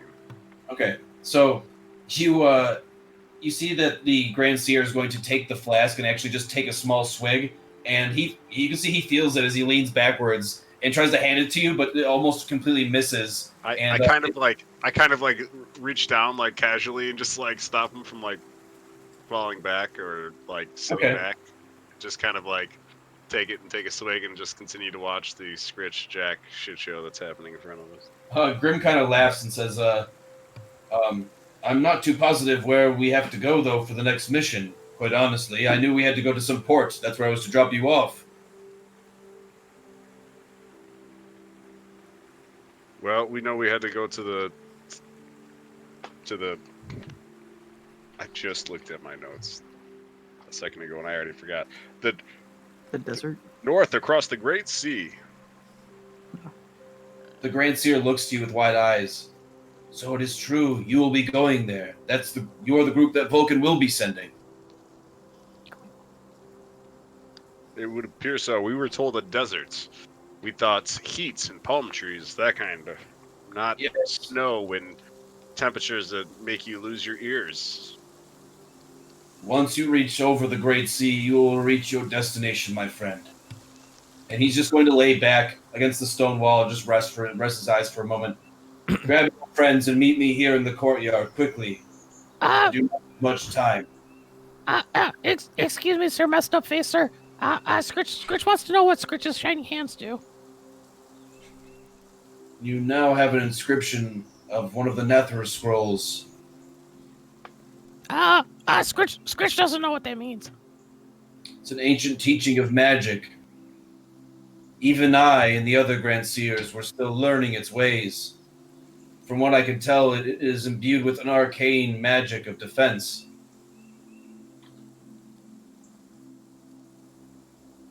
Just be wary of it, for we were not able to gain its full access of control and power.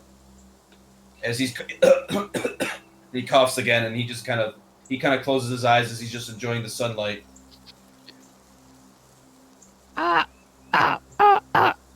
Okay.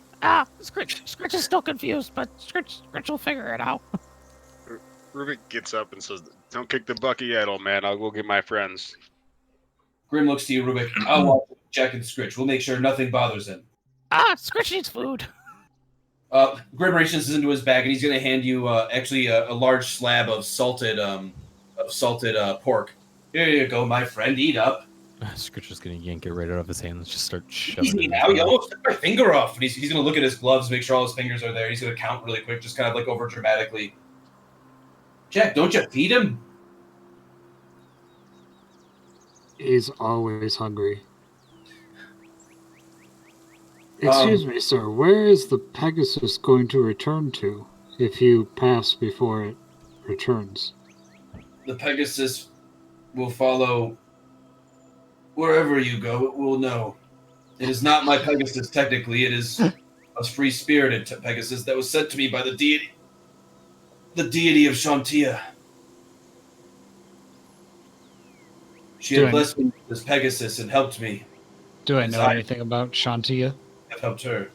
Yeah, from Blanton. You've actually you actually helped build a church of Shantia long ago when you were a young warforged. Aha! You know that she is basically the goddess of nature, one of the most famous of most of them, in a sense. There are a couple others.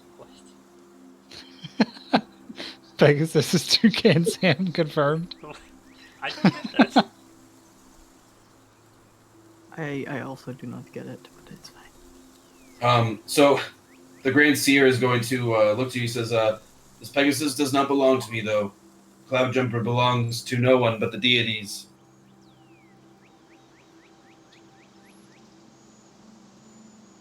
Rubik's But- up looking for other people. He will find you. And Okay, yeah, you go down below. So yeah, I will. So you guys are just kind of hanging out with the Grand Seer.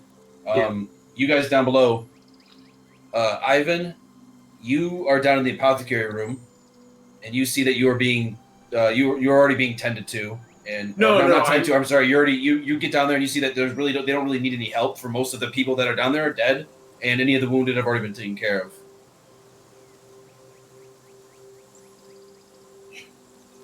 Well, at least you made quick work.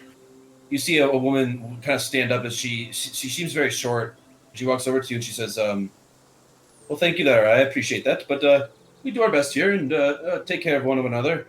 I am a master medic, of course. I mostly work in the field, but they have this giant stone wall around us, and I guess I could get my work done a little easier. It's easier than having my tent set up and having arrows fly through it and hitting my patients." And she kind of laughs. Yeah, I suppose you're right. Well, you said you're a master medic, right? Correct. Anything you've been working on lately? I'm an alchemist and healer of sorts myself. Well, I've been working on something, actually. She's going to walk over. It's actually for burns.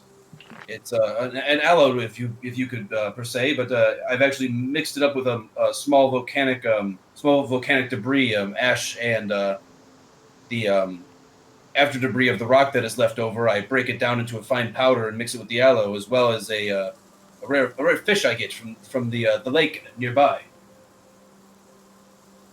It's quite a concoction, you could say, and it smells horrible, but it treats burns very well.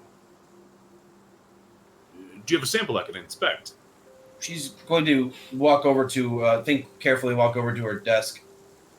"I don't have much left but here." She's going to hand you a jar. "Perhaps it can help you in your adventure, your guild members, since they helped us so much here." And you see, it looks almost like a small 1 ounce jar, not too much. Are you sure? I just wanted to look. I insist. Well, fantastic. Maybe I can, maybe I can study it and make some of my own. I would be glad to help you with anybody if they were able to get better substance out of that. She smiles and she's going to look over to a gentleman who's like reaching over for his bowl of water. Hold on. She's going to run over and help him. "I am sorry. I wish I had more time to talk, but I have much cleaning to do and other things. Can I help you with something, though?" Well, I came down here to see if you needed any help. As you say that, you actually see Rask enter the room. And Rask, you kind of walk into the door, and below you see Junkie kind of turn around and stare up at you. Rask tries to mimic the sound. The doctor kind of laughs as she tries to like not make it noticeable, and she turns her back. And how does Junkie respond to that? About being, kind of being mocked. Or is it maybe he thinks it's a response? I don't know. Is it? Are you trying to No, speak Rask his is just language? gonna. He's just trying to mimic the sound because he doesn't know what it means. Kind of like how he mimics people's words when he doesn't understand them. All right.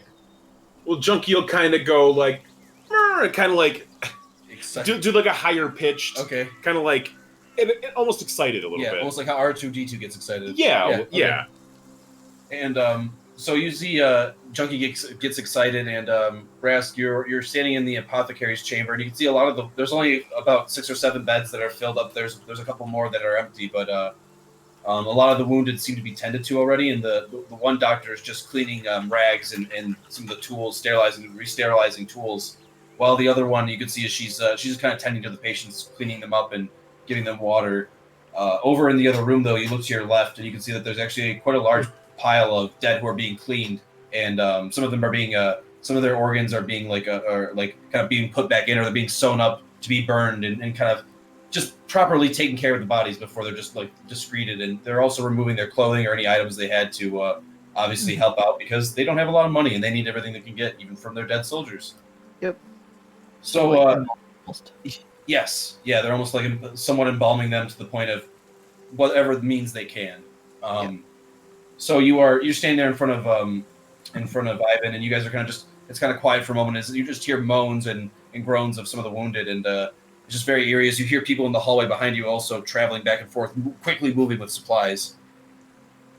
They told me they don't really need any help. Rask stoops to get through the doorway to get in, and then Rask came to help too. Not needed. I thought I'd be needed, but I mean, most of the injured had already passed, and what has been injured and is still alive has been tended to. Well, the doctor looks to you all and she says, "We're going to be moving the patients into the wagon soon by orders. We could use help with that.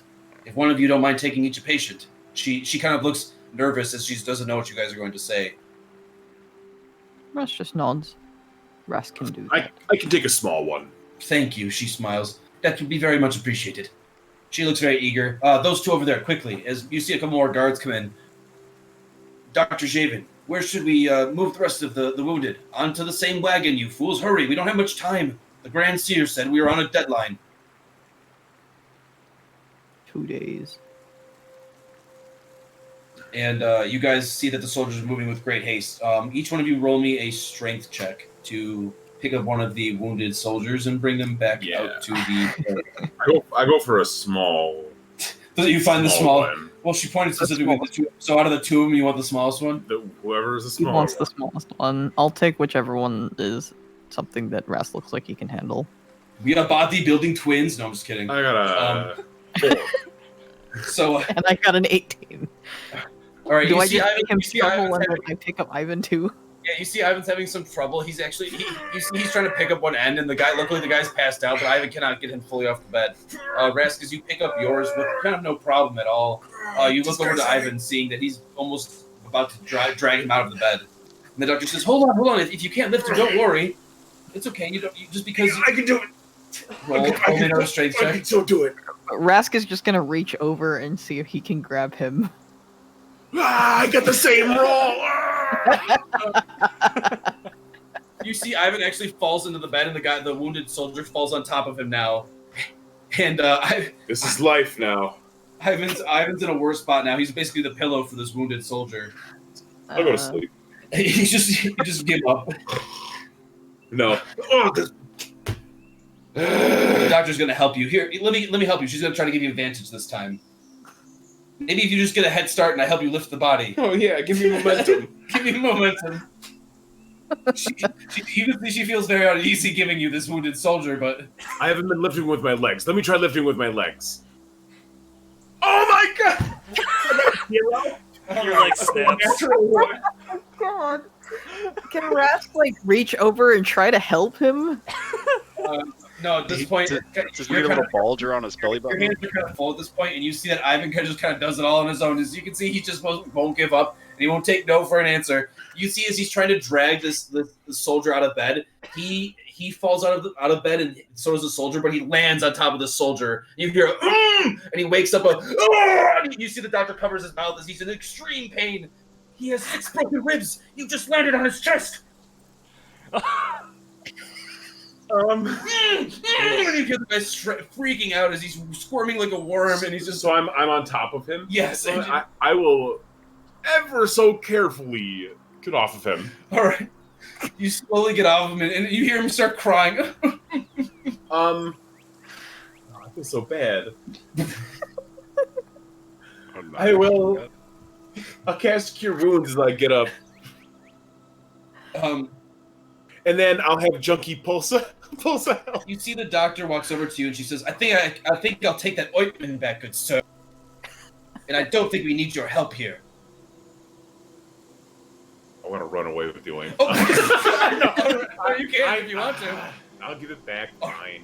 All right, you hand back the ointment. You see she's very mad. Please leave. We do not need your assistance if you're just going to fumble the patients like this. is Rubik nearing the entrance and just hears yelling inside? Yeah, you as you get down to the bottom of the stairs, you see Ivan is being scolded by this little woman in bloody apothecary uniform, and Rask is his body. I just like, quietly staring. watch. Rask is gonna like hold his hand out for Ivan to hold and like, come on, Ivan. As I'm looking towards the ground, very defeated, I'll just take Rask's hand and start walking away. You see the doctor rolls her eyes. I'm sorry, I overreacted. Take the ointment, but just don't help us anymore. I mean it. I'm sorry. Do you decide to take the ointment, or do you just walk away? No, I want the ointment. All right, so you go back really quick and take it, and you run back and grab Rask's hand and walk out. And the woman, you see the doctor's just shaking her head, and you see you can see she even overreacted and apologized after cooling down. Junkie's still gonna pulse. All right. 6 temp health. All right, that guy with the broken ribs needs it. Yeah, well, he could have used it before. Yeah. Rupert, you see the nurse, the doctor looks over at you and she says, Master Dwarf, would you mind giving us a hand? Obviously, your ally here is having your ally here is having a problem lifting up some of our wounded soldiers. Maybe you're stronger. And she kind of looks over your physique. But if you need somebody healed, I'd have been right on top of it. I am like 99.9% covered in blood. It's fine. Don't worry about it. So just look down at it, you it'll need be to fine. heal, my lord. Like, there's entrails in my beard. The flame My lord, saber. do you need to be healed? Not. I don't. I don't know. I feel fine. We can clean you up the best we can. We don't have much time, though, my lord. We have even less time. We have to get going. I can't believe you guys you didn't offer to help her move these wounded men. As you see, Rask is literally holding a wounded soldier. Oh, Rask, see, you're a team player. Ivan, what are you doing? Are you? I saw you grab that off Are you stealing from her? She's a doctor. She's trying to help these poor men. Well, first she gave it to me, and then she took it away, and then she gave it to me again. While this is going on, Rask is just gonna like pull Ivan along. To go. And Rubik, you see them. Thank you, Rask. And the doctor says, "This patient, if you don't mind, your friend here was trying, but hurt him very badly. Just be gentle. He has several broken ribs." I poke him a little. And he just kind of whimpers a little. Oh, they're broken for sure. That's gonna take a while to heal. They'll suck. The doctor just kind of puts her hands on her hips and gives you like that, like motherly, like, come on now, look. I'm gonna fuck you up face. Yeah, it's fine. Oh, don't worry, wounded ones. You'll be the first to die on the road. They'll protect her first if they're smart, and so will you. I hope you have a dagger. You got a sword or something? I pat him around. Does he still have his weapon on him? You see his gear is next to his bed, and you can see it's just basically like a traveler's bag and a belt with a sword sheath to it, and a spear that's leaning against the wall. I go over, I grab this sword and I like kind of shove it in his hands, and then like whatever. Is it like a backpack, like day pack, or is it just like a tie on the belt pouch? You can see it's a backpack, and he has a belt with some pouches on it. It's a travel bag, like it's got all of his equipment and gear in it. Yeah, I just give him like his pouch, his bag with like I assume his money pouch and his sword, and say, "This is all you're gonna need. You gotta travel light." And he starts freaking out as he's like moving around, and you see that you roll me a strength check to get him out of there. Struggle. Are we gonna accidentally kill him? Don't let me near him. Why isn't my dice roller appearing on the screen? It's been lagging a little bit for me. I think Oh, my one came up right away, I assure you. Well, there it goes. You mean your 0? Yeah, my 0. You want That's actually an impressive series of rolls. You want Yeah, the you're welcome for the entertainment. Yes, a straight strength check. 22. Oh yeah, you pick him up with no problem. Do you want to grab his stuff? You easily could. I mean, I I just grabbed like I said, like his money pouches, basics. Like if it's just like a day pack, like Okay. he can't carry it. Okay. Yeah, so you just grab that and his money, and you leave, and you see all the rest of the soldiers are escorting wounded out as well. While that's all going on, Bashir, you are booking it down the stairs, my friend. You are running as fast as you can. Roll me an athletics check. I was about to say, Bashir is just not even thinking about how tired he's going to be after this at this point. He's got to lead. And the climb, he has to go back up. Also, you're expending your air tooting that horn. Right. He's going on all fours, and like every I don't know, a couple yards or so, he like jumps up and like goes on 2 feet and then blows the horn a little bit. God. Right. Is Bashir tooting his own horn? Yes. Yeah. He is, because he had a horn before he joined you. Bashir, you get down to almost the near bottom, and you see that there is a centaur that is standing. There are 2 centaurs, and they've stopped, and they're both waiting for you to approach. As one of them is armed, and the other one is you can see he's got his hand on his spear, but he doesn't seem to mean you any harm. And he says in broken common, "What do you need, small one?" Bashir, here you have kobold in your army. Wish to speak with them. Their leader. He looks to the other centaur, and he rides off immediately back to the other group. And after a brief moment of time, about 10 minutes go by, you see 2 kobolds riding on big boars, big huge warhogs, and they ride in, and you can see that they are of red scale, and they look like they have white stripes going down their centers, like from the tip of their nose all the way back down their back to their tails. And it is their scales. It's not like war paint or anything, right? Roll a perception check.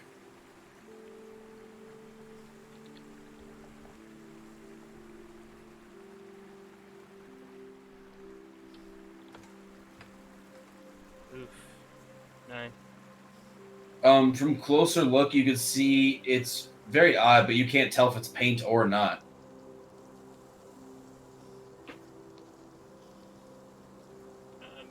Bashir would try and catch his breath as they're waiting, and then he would basically try and compose himself, hands behind the back, yada. He would actually spend a few minutes as they're coming back, removing the ghillie suit, so he's down to just like his loincloth and everything. Okay. You see one of the bigger kobolds gets off and is going to hand him the other one. It looks like their war banner, and he's going to walk off. And as he walks over to you, he's going to look. He's kind of he's a little bit taller than you. He looks down at you. He says in common, "What?" Bashir will look at him and in Draconic. Hail, skill friend. I wish to speak with you if you do not mind. In Draconic, he kind of smiles in Draconic. Speak. Why are you with them? They have resources. Can help me with my goal. We are goal. We are clan. You should not be messing with humanoids from cities. They're no good. Bashir has lived with the humans for many years. They are... Kind of as you say that, he just kind of it almost looks like he bit into something nasty as he shakes his head and sticks his tongue out in disgust. No good, no good. I know you said he's bigger than me because pretty much every kobold is, since Bashir's a bit of a runt. How old does he look? Pretty old. Yeah. Like probably almost double your age, and like from just judging him, about double your age. He'd be dead.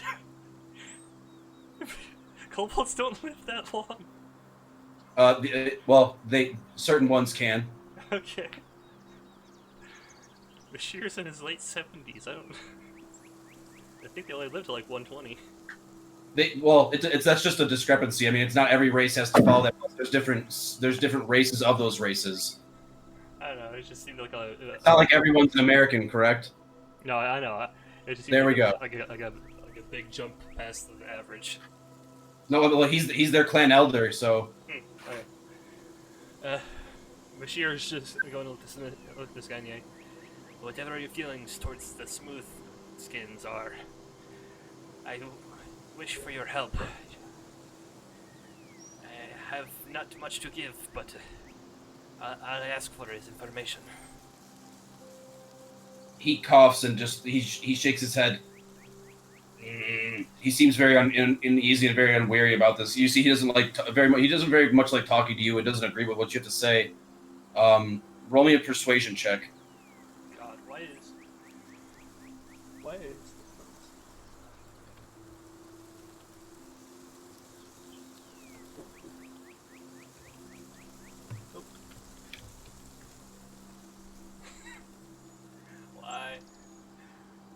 The kobold instantly just kind of again just shakes his head, nods his head back and forth. No, you are not one of us. Bashir You knows this. I am not speaking. I am not looking for you. Bashir is looking, and he points towards the stripe on his head, like he just put one claw on it. Bashir is looking for his clan. You understand the importance of clan. Bashir needs to find his. You lost. You lost for good. And he waves his hand at you like almost as if you're no good. You can try to roll one more persuasion check to try to stop him or try to persuade him otherwise.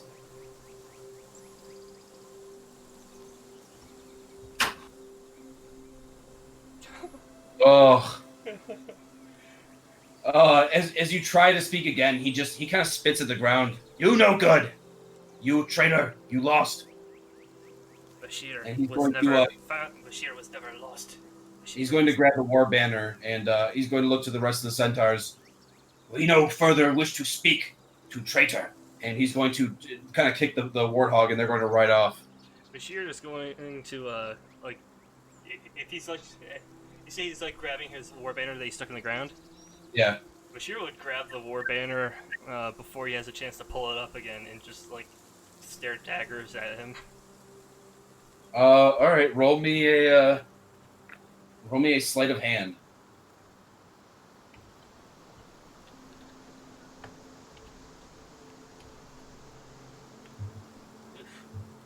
My rolls today. Fuck.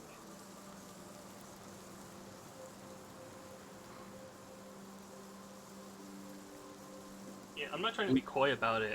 I'm literally just trying to grab it to stop him from leaving. Yeah, it's still grabbing it, like stealing in a quick motion. So that's what it could still considered leaping. Yeah. I'm not disputing that roll. Yeah. So the 11 was your roll. Yeah.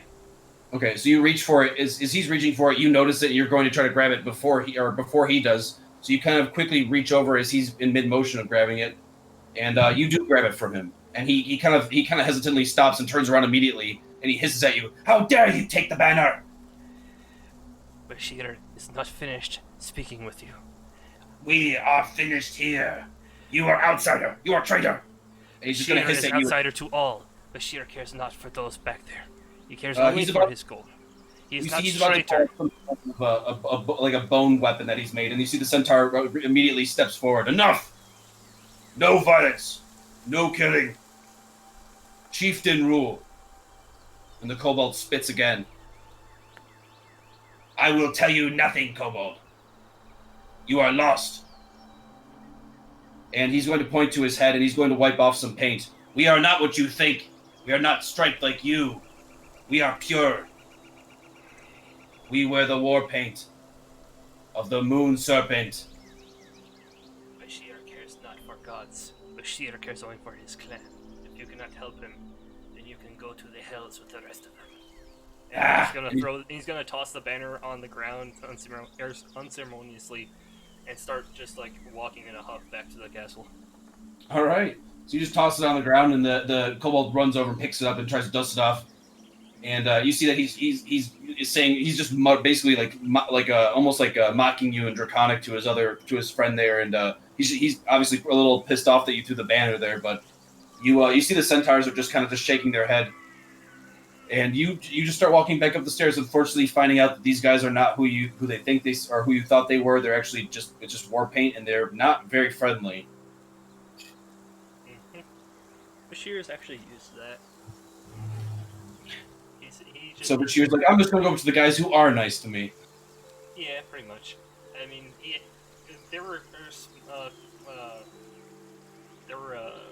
single color kobold clans that would go through his like village back when he lived in a village. So he's used to getting mocked by other kobolds. He just hasn't had it happen to him in like 60 plus years, so he's just a little annoyed by the fact that it happened again. Right. It's like getting bullied from a long, long time ago. It's like meeting your high school bully and they're still an ass. Right. It's me. That's me. So back up to with you guys bringing up the bodies and everything like that, the wounded up to the wagons. Rubik, you make it back up with Rask and Ivan, and you see that everybody's kind of standing around the Grand Seer still.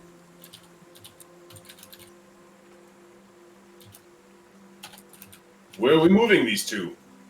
The wagon over there is Soldier Points, and you see that there's wagons out here in the courtyard here. Come on, Rask, and I'll start pulling Rask. Rask is gonna follow and just like try not to trip over him and match, because he walks a lot faster than Ivan. Yes. I mean, he would, but actual speed wise, he doesn't. But yeah. It's asking for a reduction in size next time. I can't see you, Ivan. I'm here. And I'll kind of like wave my hands in the air, try to like get him to see me over what he's carrying. Right. You guys finally unload the bodies. Unload the body onto the wagon, and you see the guard looks over to you, Rask and Ivan, and he says, "Thank you. We appreciate everything you've done for us. I wish you safe travels." Thank you, friends. You as well, wherever you may go, bone collectors. He's just gonna hold your hand, Rask, kind of tight, and then let go and let you be. And he's just gonna close his eyes and try to get some rest.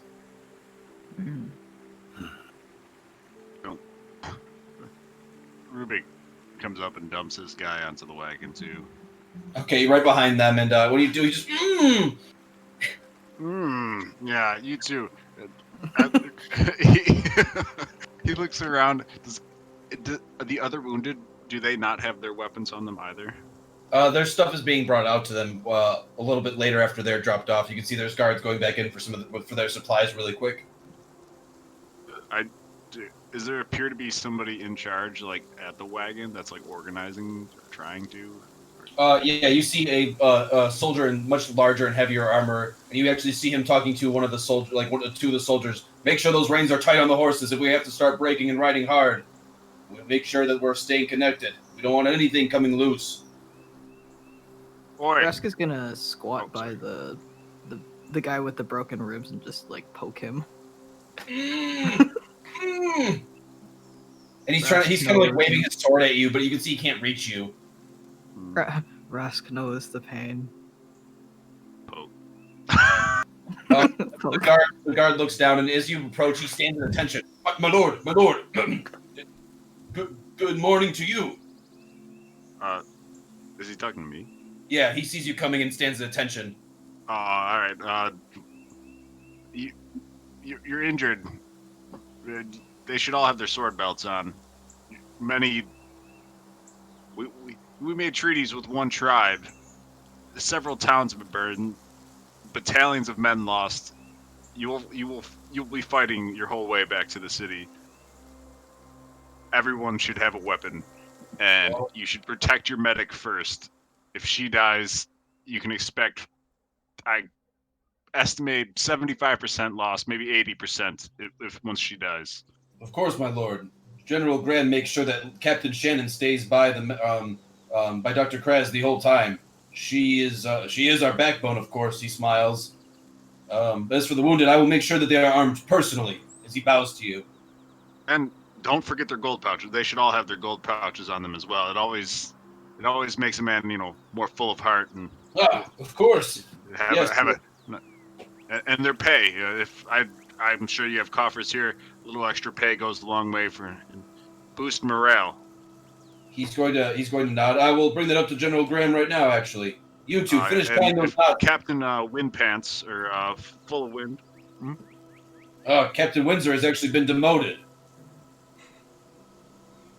Oh, I'm sorry, you're breaking up. 1 second. I think it's me. fine. Captain Windsor has been demoted to what? Captain Windsor has actually been demoted. PFC Windsor. Much demoted. He is now the quartermaster's helper in a sense. Oh God! Wow! Assistant. Wow. You mean the quartermaster's bitch. Yes, you could call that. And he kind of laughs. He's had a long time coming. Unfortunately, he's abused a lot of the guards, and no one's had the heart or the courage to say anything. We're all very thankful. Well, He don't woke be up. afraid to take advantage of that and keep up morale.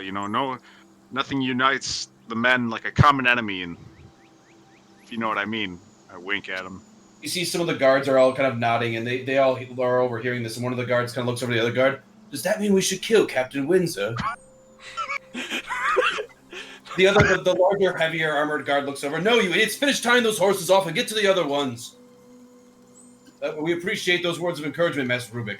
I'll make sure to bolster the men, and I will let General Graham know that we should pay them in advance before we leave.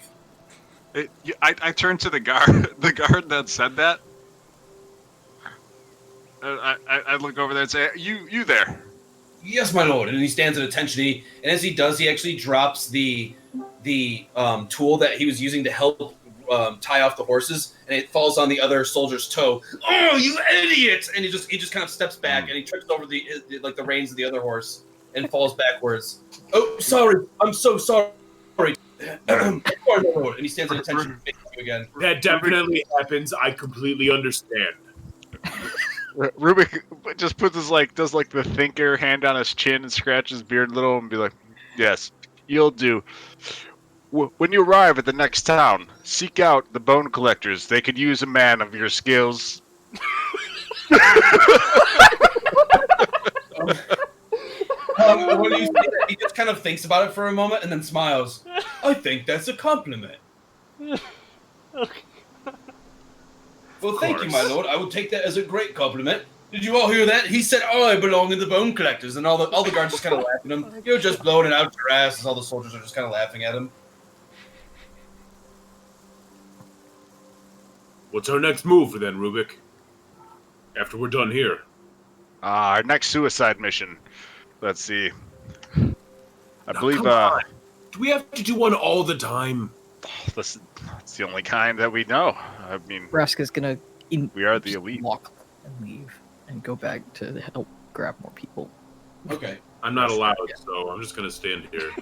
That is the last of the wounded. You actually see that there are no more. Everybody in the fort is actually gathered in the courtyard and is waiting.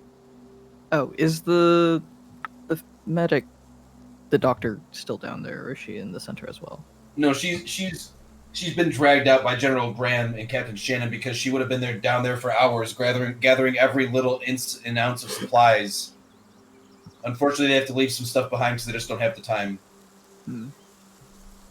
Rask is gonna kind of go towards her though, because he still has the little warg in his pack. Yes, you do. And he's just he's not sure how to take care of it right now because he can't tell if it's injured or not. Okay. So they're about to walk past you. Do you want to stop? Do you want to stop her really quick? Yeah. Okay. As they're walking past, how do you stop them? Do you want to say something, or do you just want to reach your arm out? Doctor? And when you say that, everyone kind of stops, and General Graham says, "Did you just say doctor?" And he looks at you as you nod, and he says, "Oh." He steps aside. Perhaps you need a moment of time then, and the doctor's going to look over at Dr. Shiva is going to look over at Shannon, and she's going to say, "Give me a moment. I will be there in just a moment of time. Promise me you won't go back down there." I promise. She rolls her eyes a little bit with kind of a hesitated look, and General Graham and Captain Shannon walk back over with the rest of the troops. Do you know? Rask is not sure how to. He's not sure what a warg is called, so he's just dog.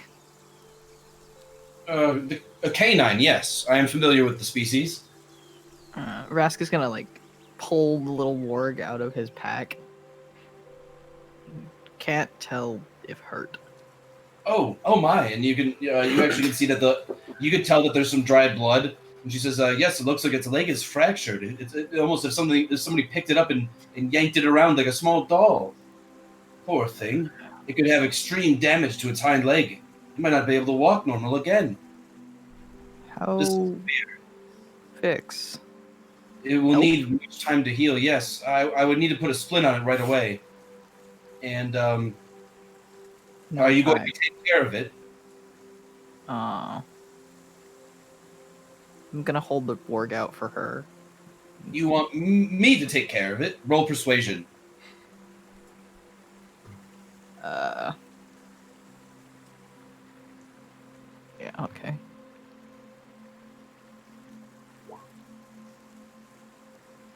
$17. I suppose I wouldn't mind having a little rascal like him around. I can take care of him for you, my friend. She smiles.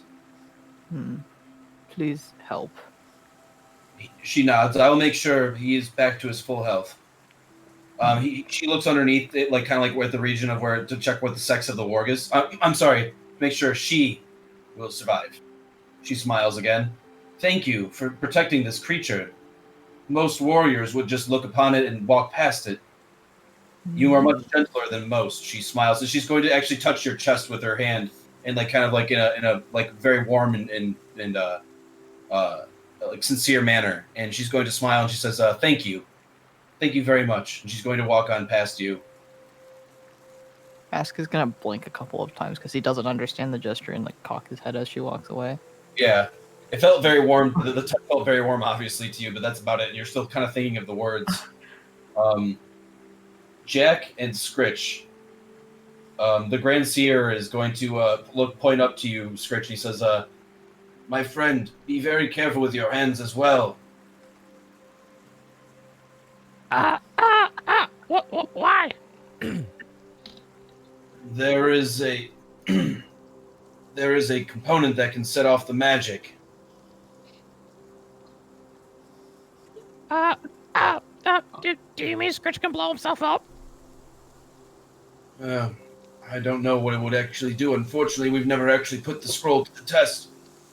If your hands are touched of blood, the runes can react in a devastating and catastrophic, I guess you could say, concoction with the spell. Be very careful. I suppose it's even harder to not get blood on your own hands when you're a mercenary. He kind of smiles.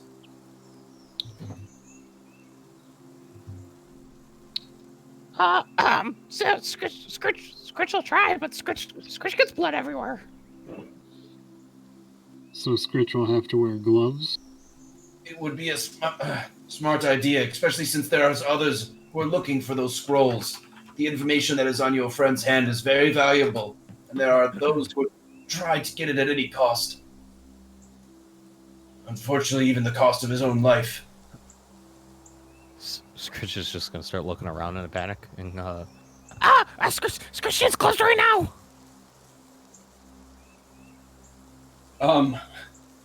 The Grand Seer looks at all of you now that you've gathered. You're all here. Good. Oh, wait, where's the little one?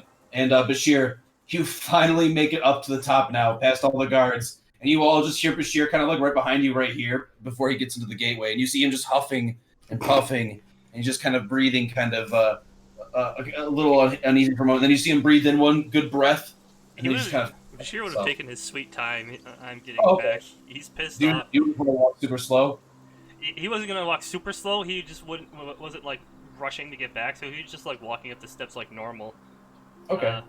So well, then it'll take you a little bit longer than to get there. Right. He's not rushing to get back. He's pissed, so he's taking some time to like just like cool off before he gets back. Okay. All right. So Bashir isn't there yet. So you guys are all standing in front of the Grand Seer. As the Grand Seer looks around, I believe you're missing one of your comrades, Master Rubik. Unless it's on Jack's shoulder.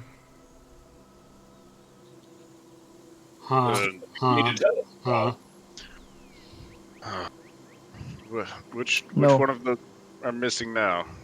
Bashir. He went to find other kobolds. Oh, the red scaled ones that I saw. He ran down. Uh, Down. Stairs? Steps. Whatever you need to tell us, Grand Seer, you can tell us now. We can catch Bashir up. It is not telling. It is not of speaking, but of. He kind of pauses for a moment as he's in pain. It is but sending you somewhere. the old man's gonna die sending us all to our death, but we thank him for it. And I just give him a nod. Grantier smiles. Thank you, Grantier. Is this really going to kill you? I'm going to die anyways, and I will take you back. I will take you as far as I can with the last of my power, as well as the rest of these soldiers back to Warrenheim. They will not have to travel. They will be saved. An honorable death. The Grand Seer smiles, just as you honorably saved those children, even though you did not need to. The battlefield is no place for a child. It was only right to send them away. Nonetheless, mercenaries of yourself are not responsible for such things. You could have left any given time, yet you put it upon yourselves. It is a very noble deed, which is what makes you all mercenaries. We fuck up enough things. We can send some kids to the city for a while. It's better that way. You hear Vree over here kind of like cackle. You might have just made things worse. She's being sarcastic about it, like just kind of like sending a bunch of kids with no parents to a city. Yep. Raska's gonna point at her. You coming with us? She kind of hesitates for a moment and she says, Yes, I suppose I don't have much of a choice at this point. Great, another Harper tag along. She is about to say something, but she just stops as she just kind of puts her, like, crosses her arms as she's just a little almost as if she's heard that before, or she knows that like other Harper agents have helped you guys. Mm-hmm. So she's like, okay, I can't say no to that. I can't complain. She has sword. Good blade. I'm talking to Rubik. Life Reaper. Big sword. If you haven't already figured it out, I'm talking to the Harper woman. You're not really going to like a lot of the choices we make. Because we're such good guys, that you mean. You look around at all of you. Good guys. I've seen worse, trust me. At the end of all things, the Grand Seer's right. You're not all as bad as most mercenaries would be. She smiled. You know our motto. Kill first, ask questions later. Kill royalty? Royalty and high-powered religious figures. Who Huh. Rubik just looks off into the distance. Because he knows that it's right. Appears to be daydreaming on purpose. So you guys are all standing around still waiting for Bashir. Is there anything else anybody would like to say or do before Bashir comes back up the cliff there? Or comes back up the hill? Junkie's going to pulse for health. All right. Everybody gets 8-10 health. All right. Raska's gonna look at Free though and just tilt his head and go, Leon. Leon will come with me. He's well, let's just say he's here right now. You just can't see him. She smiles. He's shy with new people. And Reed, I assume you've left message for the rest of your Harpers. Yes, I've already. Here. All right, and they know you're coming with us. You've made this decision to. We're not kidnapping you. I'm an agent. I'm allowed to go wherever I'd like. She smiles. Unlike the Bone Collectors, once we have a task, we are done and able to do as we wish. Are you saying you'd like to come with us? I'd say I'm interested in seeing what happens next. She smiles. You said you like us. You go where you like us. You're coming Let's with not us. put too much thought Did you into hear that, everybody? We have a new friend. I don't like you, all right? She kind of Rast looks really sad when she says, "I don't like you." She just kind of rolls her eyes. Not like that. She just gets mad. Shut up, dwarf. And you see the Grand Seer is trying not to laugh too hard as he's in pain. And Bashir, you do make it up finally, and you can hear everyone kind of chuckling and laughing, and you even hear Vree say, "I hate you all." Oh, this is going to be a great trip.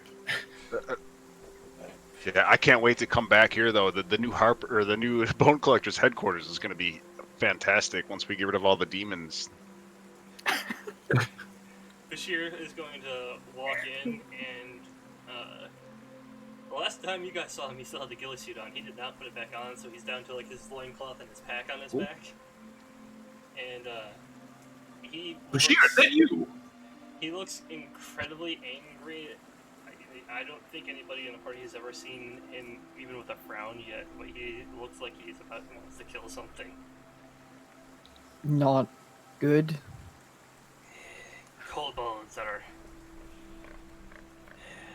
idiotic, stubborn, clan-driven. Well, if it helps any... Go ahead.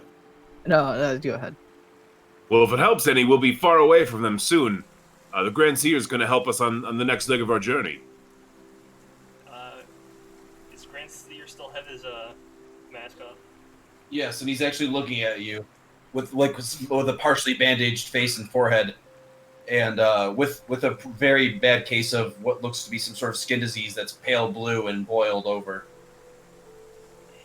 The sickly man is going to help him in some way. The Grand Seer smiles. Yes, the sickly man will still help you in some way. Should you not be in bed? I will be soon, my friend. I will be soon. He smiles at you.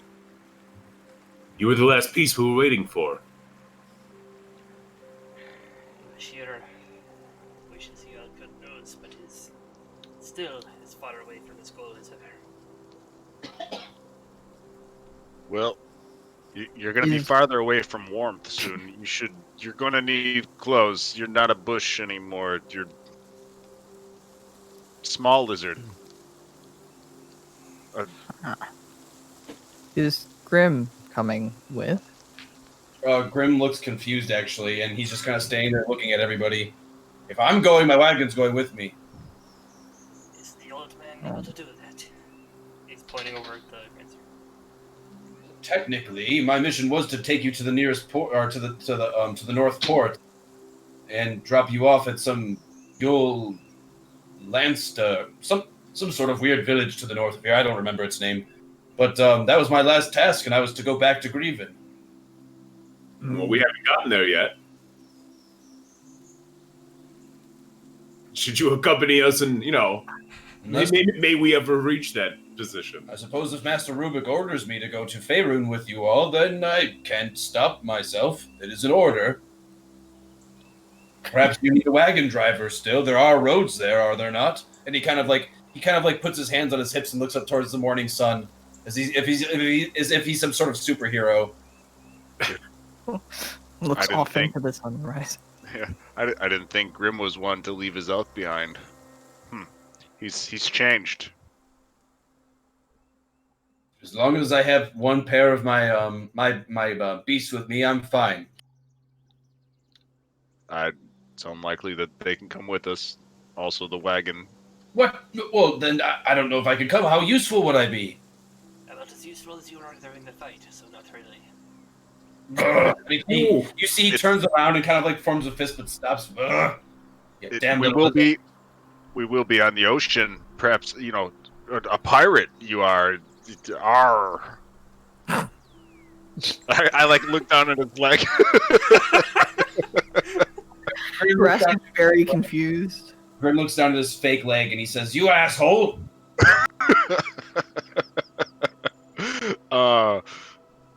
I think I should just go back, my lord. I don't think I'd be any use if I wasn't driving a wagon. I'd only slow you all down. He smiles, and you see that as much as he wants to go with you, he seems sad because of how old he is and how worn down.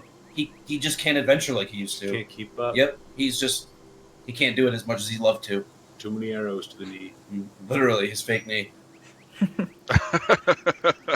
So you see Grim is just kind of saddened, and he says, "This is where we'll part ways, my friends. It was an honor fighting alongside of you, even you, Master Bashir." He smiles down at you. I'm gonna give Bashir's Grim a still hug. angry, like has like the angry look on his face. He's like, "You are a capable driver, but Bashir is sick of being surrounded by other old men who are sickly." Grim just kind of laughs. "I'm an alcoholic," and he just kind of pulls out a flask and takes a sip as Ivan walks over and gives him a hug. I'm assuming that's what you said? Yes. Okay. "Oh, Jesus. Come on now, Ivan. Don't cry." Oh, well, I never said I'm doing that, but I'm gonna miss you. "Oh, damn it. I thought you were crying." Oh, I'm not that weepy. And he takes a swig of the flask and looks at everybody, but he says, "Well, I guess I'll be joining them." And you see he's actually trying not to cry.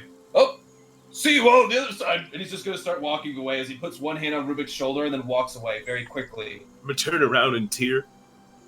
If you find the children, teach them to use want the to ballista eat them. properly. Rask is actually. Where's the wagon? It is parked out here in the courtyard area. Okay, Rask is actually gonna follow him because he needs to grab the amberjack. Okay. Oh my god, yes, Masuno. You're gonna leave your turtle. I would have been. I would say you guys can take time to grab your animals. Yes. Okay. Yeah. As Grim walks away, I like whispered to him, "Don't die." Don't die. Don't you die on me. Don't you die on me. Bashir's gonna look over at Scritch and just. Why does the small one smell of piss? Scritch had to go save Jack. So he had to fit through a small hole, cause it is the closest way to get out. God. And he got to know. He pissed on himself to make himself slippery like a fish. Oh, well, I mean, did you help Jack? Yeah. Scritch got there just in time. No, he didn't. And they saw Scritch, and they're like, "Oh no, the goblin!" And they ran. Amazing. Was the Well, I mean, They after we probably already walked called briskly this at fire. best. Rask does not They remember definitely this ran. last part. Hey, Scritch, do you like gold? Yeah, Yeah, Scritch gloves gold. you like gold. I give you 3 gold to find small clothes for small lizard Bashir And has you. clothing. for winter. Yes. You have loincloth and bush suit. Bush suit is insulating.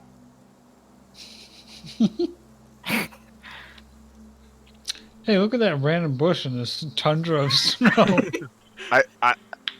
Hey, Scritch, I give you 3 gold to go wash the piss off of yourself. Okay. I give him 3 gold. Oh, yeah. That's how you make money. He's We got would've done that TV the and Scritch everything. way. Scritch is gonna remember this as a get rich quick scheme. God. How to make money off of Rubik. Bashir's gonna look up at Rubik as he's a little bit, and then start rifling through his pack as he gets like sort of like a cold weather inlay for his ghillie suit out and starts attaching it. He sort of talks up at Rubik. Bashir spent many months on a snowy mountain, used to the snow. And no As a issues bush. for me. The bush was after, but adaptable. Is there bush in the far north? Yeah, Bashir does not know. Rask is Maybe- gonna cut in and say, "Yes, there are shrubs, less leafy, but shrubs." So not bush, shrub. Bashir is an expert at adapting his armor. He can take whatever is around and fix it to what it is. I like shrub better than small lizard. That sounds not nice, but You understand. You've been here long enough. Do you have issue with lizards? As he looks up at He has Rask issue and then with back at lizards. Rubik. Rask is looking expectantly at Rubik. Do you have problem with lizard? I have problem with lizard and big knife. I show him the cut on my hand. Gashed me open for 19 in fucking damage. Rask cannot see behind him. You did more damage to me than the Cyclops 40 foot tall did. Okay, let's not Rask bring is size into strong. this, okay? Let's not bring size into this. It's not about size. It's about how you use it. Give him All a right. How's things going otherwise? Have we come Um, back with the animals now? Yeah, I already said that you guys took the time to already just go back and grab them. Okay. So you got your Amberjack and We're Ivan just got. here having a polite conversation while the seer's just dying. Yeah, he's enjoying it. He's getting a lot of laughs. He thinks you guys are a great comedy group. He's fine. Oh, we should go on tour. We could probably make a lot of money doing that. There you go. Screw adventuring. So the Grand Seer looks to you all and says, I will take you as far as I can with my magic. It is unfortunately not foreseen for how far I can take you, but I will do my best. Are we going to land in the water? I will assure you, you will land in the place that I had stood before once in time. Have you once stood in How water? long ago? Could still be water. Just The Grand Seer thinks for a moment, it has been a while. Let's hope it's not, he smiles. He's gonna look at the sky and is like, oh, it's low tide. It's receding? Cannot remember. just while Rubik's just amazed about his adventuring party and just nudges the Grand Seer again and hands him the flask and says, bump for the road. The Grand Seer smiles and says, thank you, Master Rubik. I will take one more sip. He's going to swing it back, and you can see he is feeling good. He kind of chuckles a little bit and hiccups. I have to say, I should have drank it long ago. I do enjoy it. And some salted pork. And I rip him off a chunk. It's blasphemy. You see, he just kind of is chewing on it, but some of it's falling out of his mouth. As he's just pretty drunk right now, actually. And Bree says, was that a good idea since he's going to teleport us somewhere? Yep. Oh, God. She just puts her hand on her forehead. And she's just surrounded. Get ready to swim. He's pissing on himself. He's getting the guy that we're getting teleported from drunk. Hey, did you hear why he pissed on himself? All right. Well, he was trying to fit through this small hole. She just kind of puts her hands over her ears and she's just going insane already, and she hasn't even gone with you guys. Scritch feels like this is a good time to tell you that if Scritch gets blood on hand, we all go boom. Wait, what was that? Bree just kind of chimes in. What? No, you just said about going boom, and I don't like that. We should go. Good thing. No, it's not a good thing. That's not a good thing. I do it all the time. It's great. You just go boom? What happens if you touch me? I'm covered in blood right now. If you touch me, do we all go boom? Oh, Boom. Should we want to try it? Boom. Bashir's just holding his face and is looking at the ground, and to Vree in Orcish, she's just going to say, "This is how it is from what little experience I've had with them. It is going to be normal, I see." In common, she's going to plain out call you all insane. You're all freaking insane. Yes. How do you get anything done? Did you not see our message? Oh, God. Boom. Boom. Bashir holds up a finger. There's more Jack who keeps saying that. Is he saying boom? While this is going on, No. too, Go ahead. Scritch is just gonna start changing his clothes in the middle of everything. Okay. Pull out a pair of common clothes out of his backpack. All right, you change out of your robes for now into some common clothes. Are all of you talking? You eventually see someone walking behind you, and it is the Knoll. NPC guy, it has been a minute. How have you been? He's going to bow his head to all of you. Wagon safe, children gone. Gone? Grimdy, Bashir, I don't think Bashir was there when he said to send him out, so Bashir's just like immediately worried. Like, the children are going? Yes, children teleport. Grim, tell me, children go safe? As he looks confused to all of you to make sure that the story is verified. The children should be safe, yes. He nods in approval. Me join you adventure. No. Wow. Damn. Wow. He looks to you and he nods as he bows his head and like kind of takes a step backward. Bashir's going to walk up to him real quick. Grim is old, near his end. Perhaps you stay with him. Guard him. Near his end? Roll persuasion. Near his end. He's just surrounded by sick old men, he's sick of it now. Don't just kill off people at your own accord. He's trying to entice NPC guy to go with him. No way. Sorry. That -1. It's fine. It's fine if you don't roll a 5. Yeah. 2 or 3 like I had. I mean, you want a 0? I mean, it was a lot of fun. Bashir's just basically like, if you got nothing better to do, help the old man with one leg out.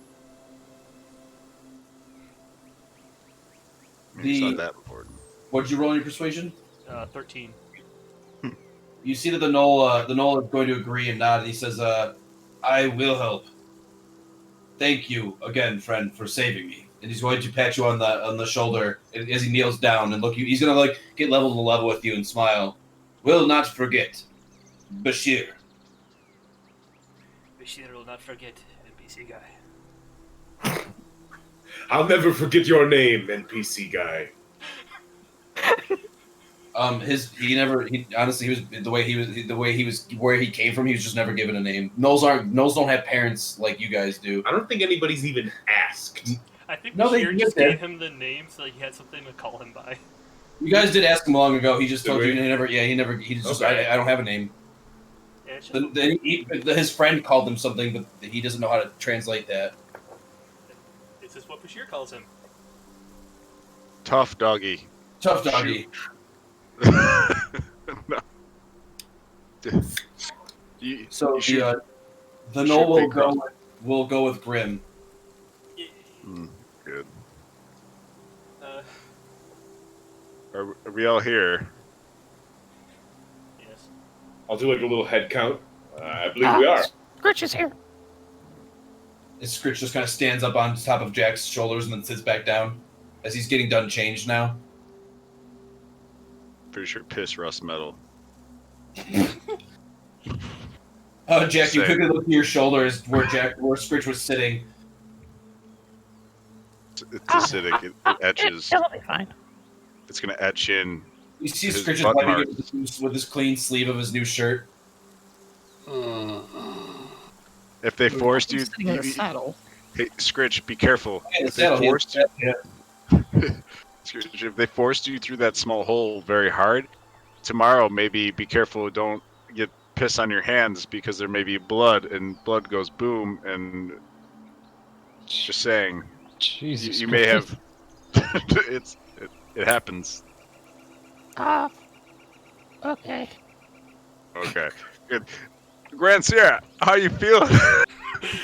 He is just dead. You can see he's gone actually. You can see he's dead. disappeared. We took way too long. He's just on the ground. Oh, he's dead. He's already He teleported dead. himself, forgot the rest of us. Yeah, everybody's gone, even the other soldiers. He was just like, well, I'll teleport them and myself. You guys are done. Just because we'll stop talking.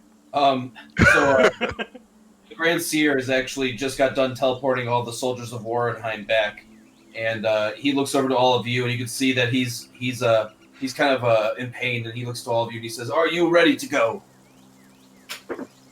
Aye, Captain. I am. Are you coming with us? I will not be. Who's gonna bury your body? He looks up at the sky. It will not matter, for my body will not matter in this world once I am gone from it. Do not worry, dwarf. There are demons and necromancy about. It might matter. Where you are going, you will need to concentrate and give all of your might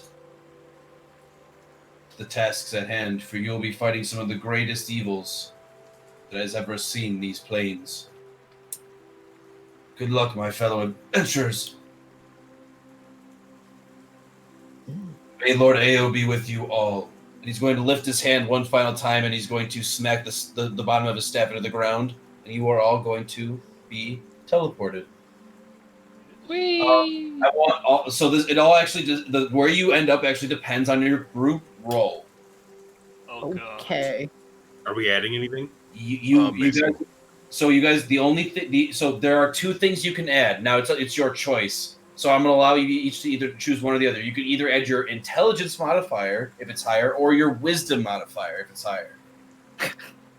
How good, a 0 or a 1? There we go. You already know your choice. A 0. No. I will add my wisdom. I'll add my intelligence. Doesn't matter. 13. Hey, That's about right. 13. 10. Wait, 20. Wait, no, 15. 15. Oh, snap! Nat 20. That's Damn. teleported straight to lizard. folk. Straight to hell. All right. One-way Straight trip. to Straight to the main boss of the campaign. Yeah, to the boss room. Yeah. By Skip himself. all everything else. Oh, correct. Yeah. So 13. You want? Coin is just an sitting there in a cage in the night house. Oh, hey. Hey, what's up, bud? So, all right. So you are all teleported, and within a moment of time, you guys are actually just pretty much. You all almost feel like you fall asleep for a brief moment, like you all just kind of go into a deep slumber, as if it's very peaceful, and you almost have no choice in the matter. As hard as you try to stay awake, you can't. You have no consciousness. As soon as you are teleported thereafter. When you guys awake. surprise round. Everybody Roll gets initiative. stabbed in their We're deep sleep. inside of an ooze, guys. We're in the water. You wake Now, up. Are we in the water? No, you wake up all scattered in different areas in this port town that you see before you here. Is Junkie with me? Junkie is not with you, from what you can see. But we were actually going to end there for tonight. And you guys, yes. I will say this: one of you is actually not there in that port town. I hope it's Oh, me. boy. I wonder who.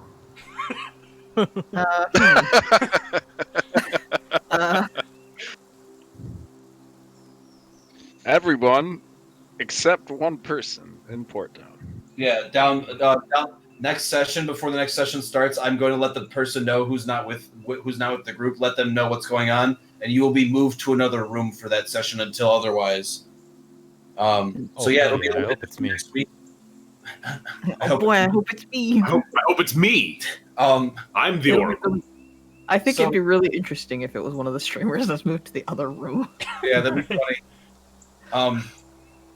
But that's just the way the story goes, you know. Just all the way the cookie crumbles, the way the rolls go. But very well done tonight, guys. Very glad that you guys finished this part.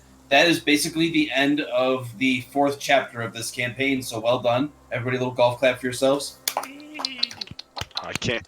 Stage 1 of Bone Collectors HQ initiated. We have the land. Now we need to get slaves to build it. I mean, what? No, we convinced them to abandon their fort, and now we can go back and slaughter anybody that's there, claiming that, hey, you've invaded. So that's a good idea, Rubik. I like that. No, you don't have to question it. You don't have to question it, DM. Just stay out of it. Also evil. No, Give us some royalty or some high-powered religious person, and we send us on our way. So for tonight, everybody is going to. I want everybody to send their votes in, and I will then reward experience points for initiative and for the completion of Chapter 4 of the Bone Collectors campaign. No. Yeah. So, One of the things I wanted to say when Vree's like, "Are you guys all just insane?" What did she say exactly? Something about being insane. Yeah, are you all insane? But you're just gonna look over at her and just be like, "Well, the enemy will never expect it." They won't see us coming. We're all forced to be reckoned with. With the shitstorm at sea. No proper coordination can be useful against pure chaos. I also want to give out an inspiration point to everybody else who didn't get one, I believe, tonight. So I believe that was Jack, Scritch, and Ivan. Or did you get one in Carnes? Or did Carnes? I didn't get one. I got one. Scritch did get one. So did yeah, get it's one. Jack, Carnes, and Ivan. You, all three of you will get an inspiration point as well tonight. Yay. Oh, yeah. So it looks like if we have everybody's vote in for tonight. The votes count for us. It's a way for the DM to reward the people that people enjoyed listening to. Right. Yeah, It so is- it typically is a little bit more, like a little bit of extra experience for the people that win. Yeah. Yep. Sometimes I don't. It's to whoever you enjoyed role playing the most, whoever you thought felt like, whoever you feel deserves it for whatever reason you want. Yeah. There's no real criteria that you have to go by for it. Whoever you enjoyed. Yeah. Who made you enjoy this the most? Yes. Well said. Yes. And it doesn't. You have the choice of two people. It's not for the audience. It's not really first, second place. We have to vote first and then second place. But the audience kind of just like generally, these people got the votes. But your guys' it doesn't mean your votes are any lesser. They still count just as much as our number one person vote. We do this every single week whenever we do it. So feel free to vote, even if you didn't listen to too much of it. If you enjoyed someone's stuff, then go ahead and vote. If you listen for 5 minutes, then pick whoever you like the most in those 5 minutes. It doesn't matter that much. Yeah, it's nice to have people vote as well, Right. because we always vote, and it's nice to see what other people that are just listening and not involved in it also think. So Think about this shit show. yeah, think about this shit show. Some parts of it certainly was. Well, I feel like... I was always a safe vote, yes. If you vote Scritch, we won't blame you. Right, can never go wrong with 5. Yeah, can never go wrong with Scritch. Perfect. Just gotta appease the audience. Unless he's on your shoulder. Just got to appease the audience. Alright, and with that, I'm going to end up the archive here. To appease the audience, alright. I'm ending the archive here. If anybody watching this in the archive, feel free to check out the next episode. Live Sunday nights at 7-ish.